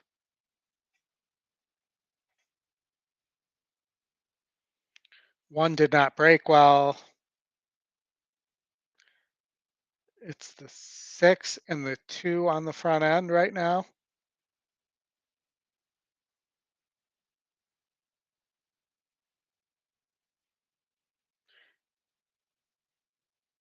If I'm looking at the right race here. And the 6 is going to win pretty easily.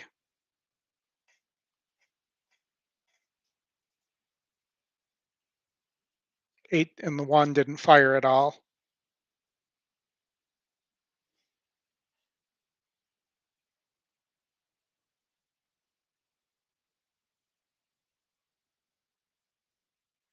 And the 2 was 14-1, so that's a nice. That's going to be a nice exacta. It looks like the 8 finished third. Unless that's a 7. No, that's 8. The 7 scratch.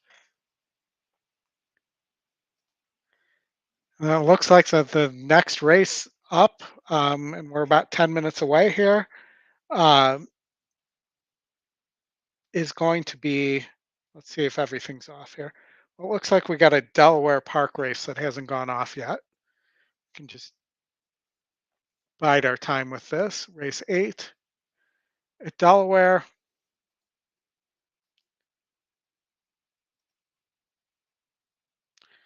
Let's take a look here. So 5 is top win and top GSR. 21 starts, 5 wins at this distance. Hasn't won it since it was since 2022 though, and didn't run last time out. Let's see, the top pick, who's your favorite, beat similar 4 back, and they're in the gate. So I'm going to go with the picks here, the 6-3-2.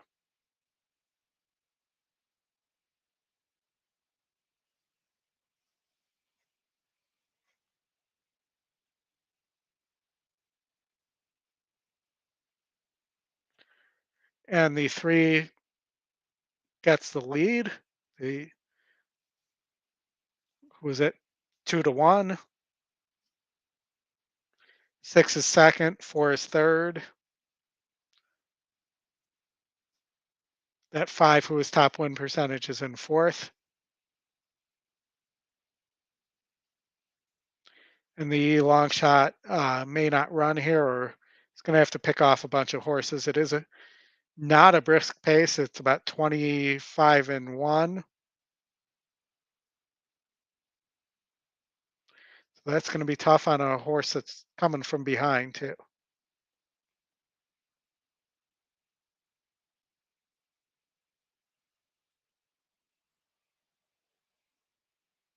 It looks like it's the 6 or the 3 here.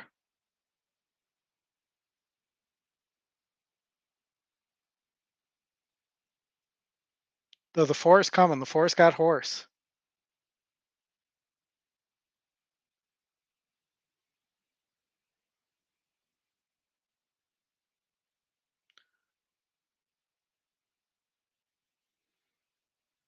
And the 4's, I don't want to say it's gone yet, but it looks pretty gone.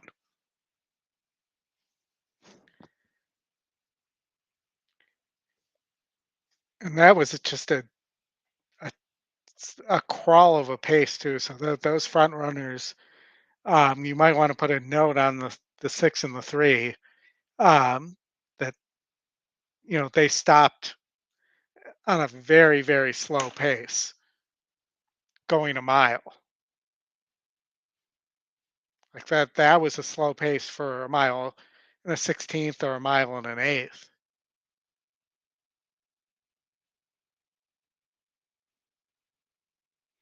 All right, and I'm just wasting time until we get to the last race at Saratoga. Um, and that looks like it's pretty much the next race. Thoughts on that race?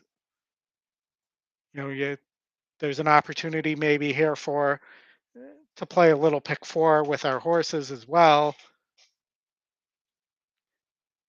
Another one of my $16 specials here. Um, I would consider either adding the 3 that I left off or adding back my other 2 horses here, the 7 and the 8 in the last. And obviously that's not going to be, and playing that way for 32.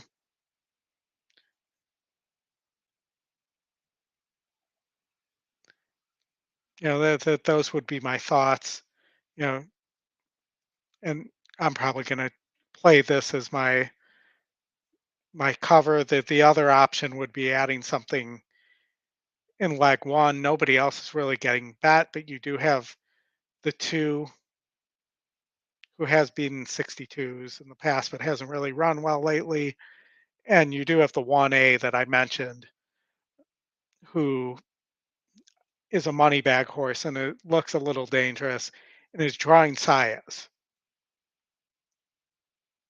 And granted, it's only in 2 races, but they are 50% combo.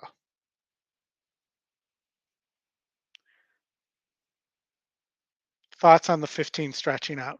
We played the 15 and the 16 just off the shoot trend that Bluegrass Dan gave us. That I think it was over 80% of races run through the shoot were won by horses on or near the lead. So I'm going to punch this. Hope I'm right, and then get the coverage I thought I needed in the last.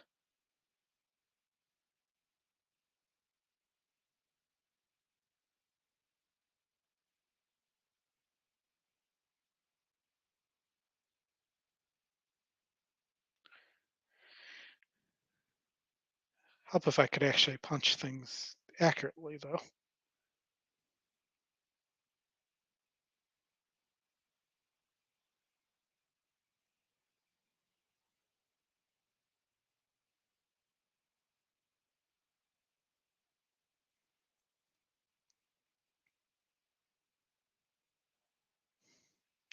All right, and we'll see if we can make this work. Hopefully, I'm hoping that the 7 here can go gate to wire.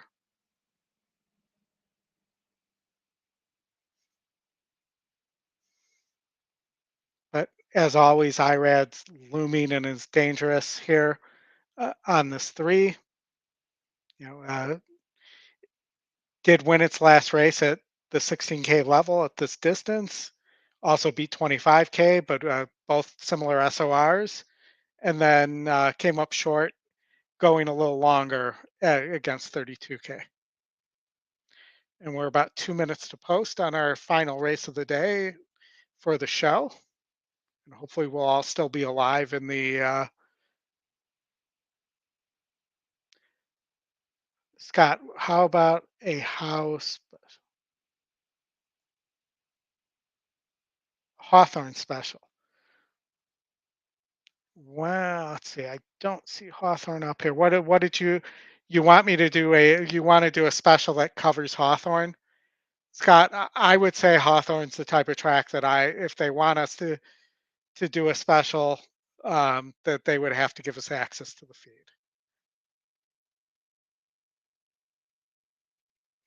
But you know, if there was a day where we knew we were going to get clear enough skies and we were going to be on the turf and we had some decent sized fields there, I would be open to that.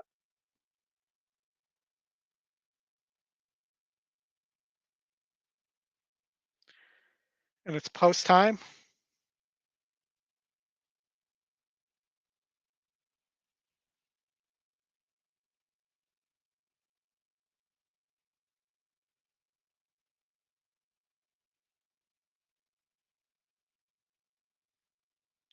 And the horses are circling around the gate here a little bit,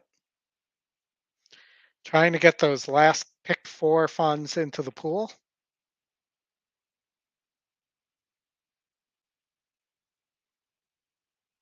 So maybe like 2 more minutes probably before they actually really go to post.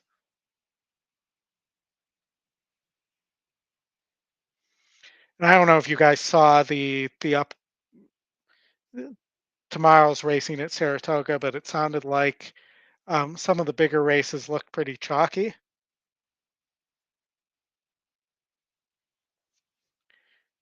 You have the great Casa Creed here, and I'm being sarcastic,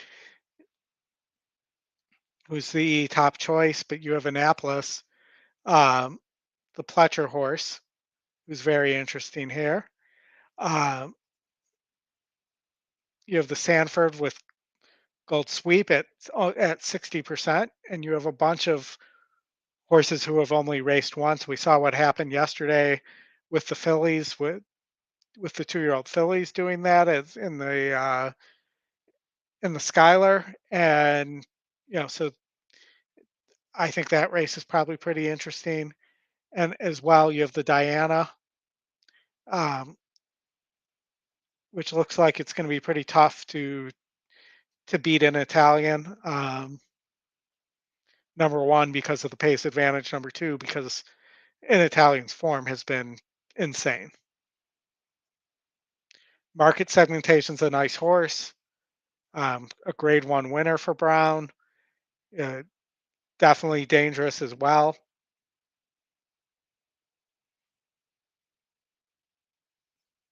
But you see that Brown's putting you have an Ortiz special going here too, where Brown's first 2 horses are both Ortiz's. We're going in the gate here, so I'll stop talking about this race. Um, and White Beam definitely has some class to move up too. I'll stop talking, as I said, and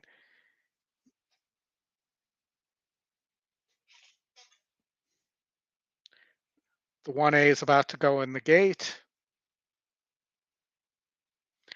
3 is your favorite at 6-5.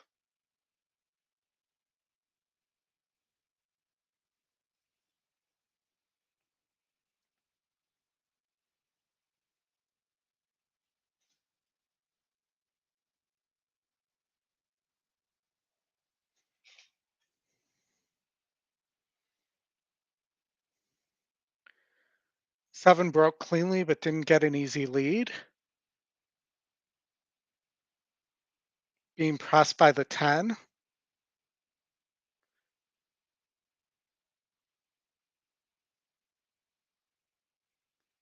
The 3 seems to be getting a great trip.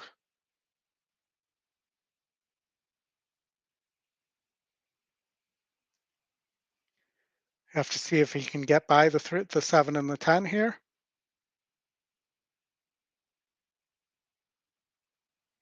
See what the 7 has left for the stretch. Is the 3's wide?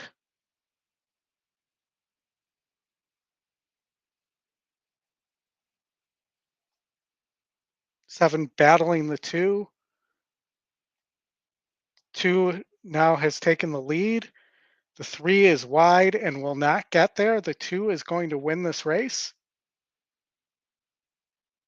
I apologize, everybody. Unfortunately, as we're leaving, we're also out. I believe the 2 might have been the E long shot there. As I go back and look at today's races, I appreciate everybody tuning in, and thank you for a great time and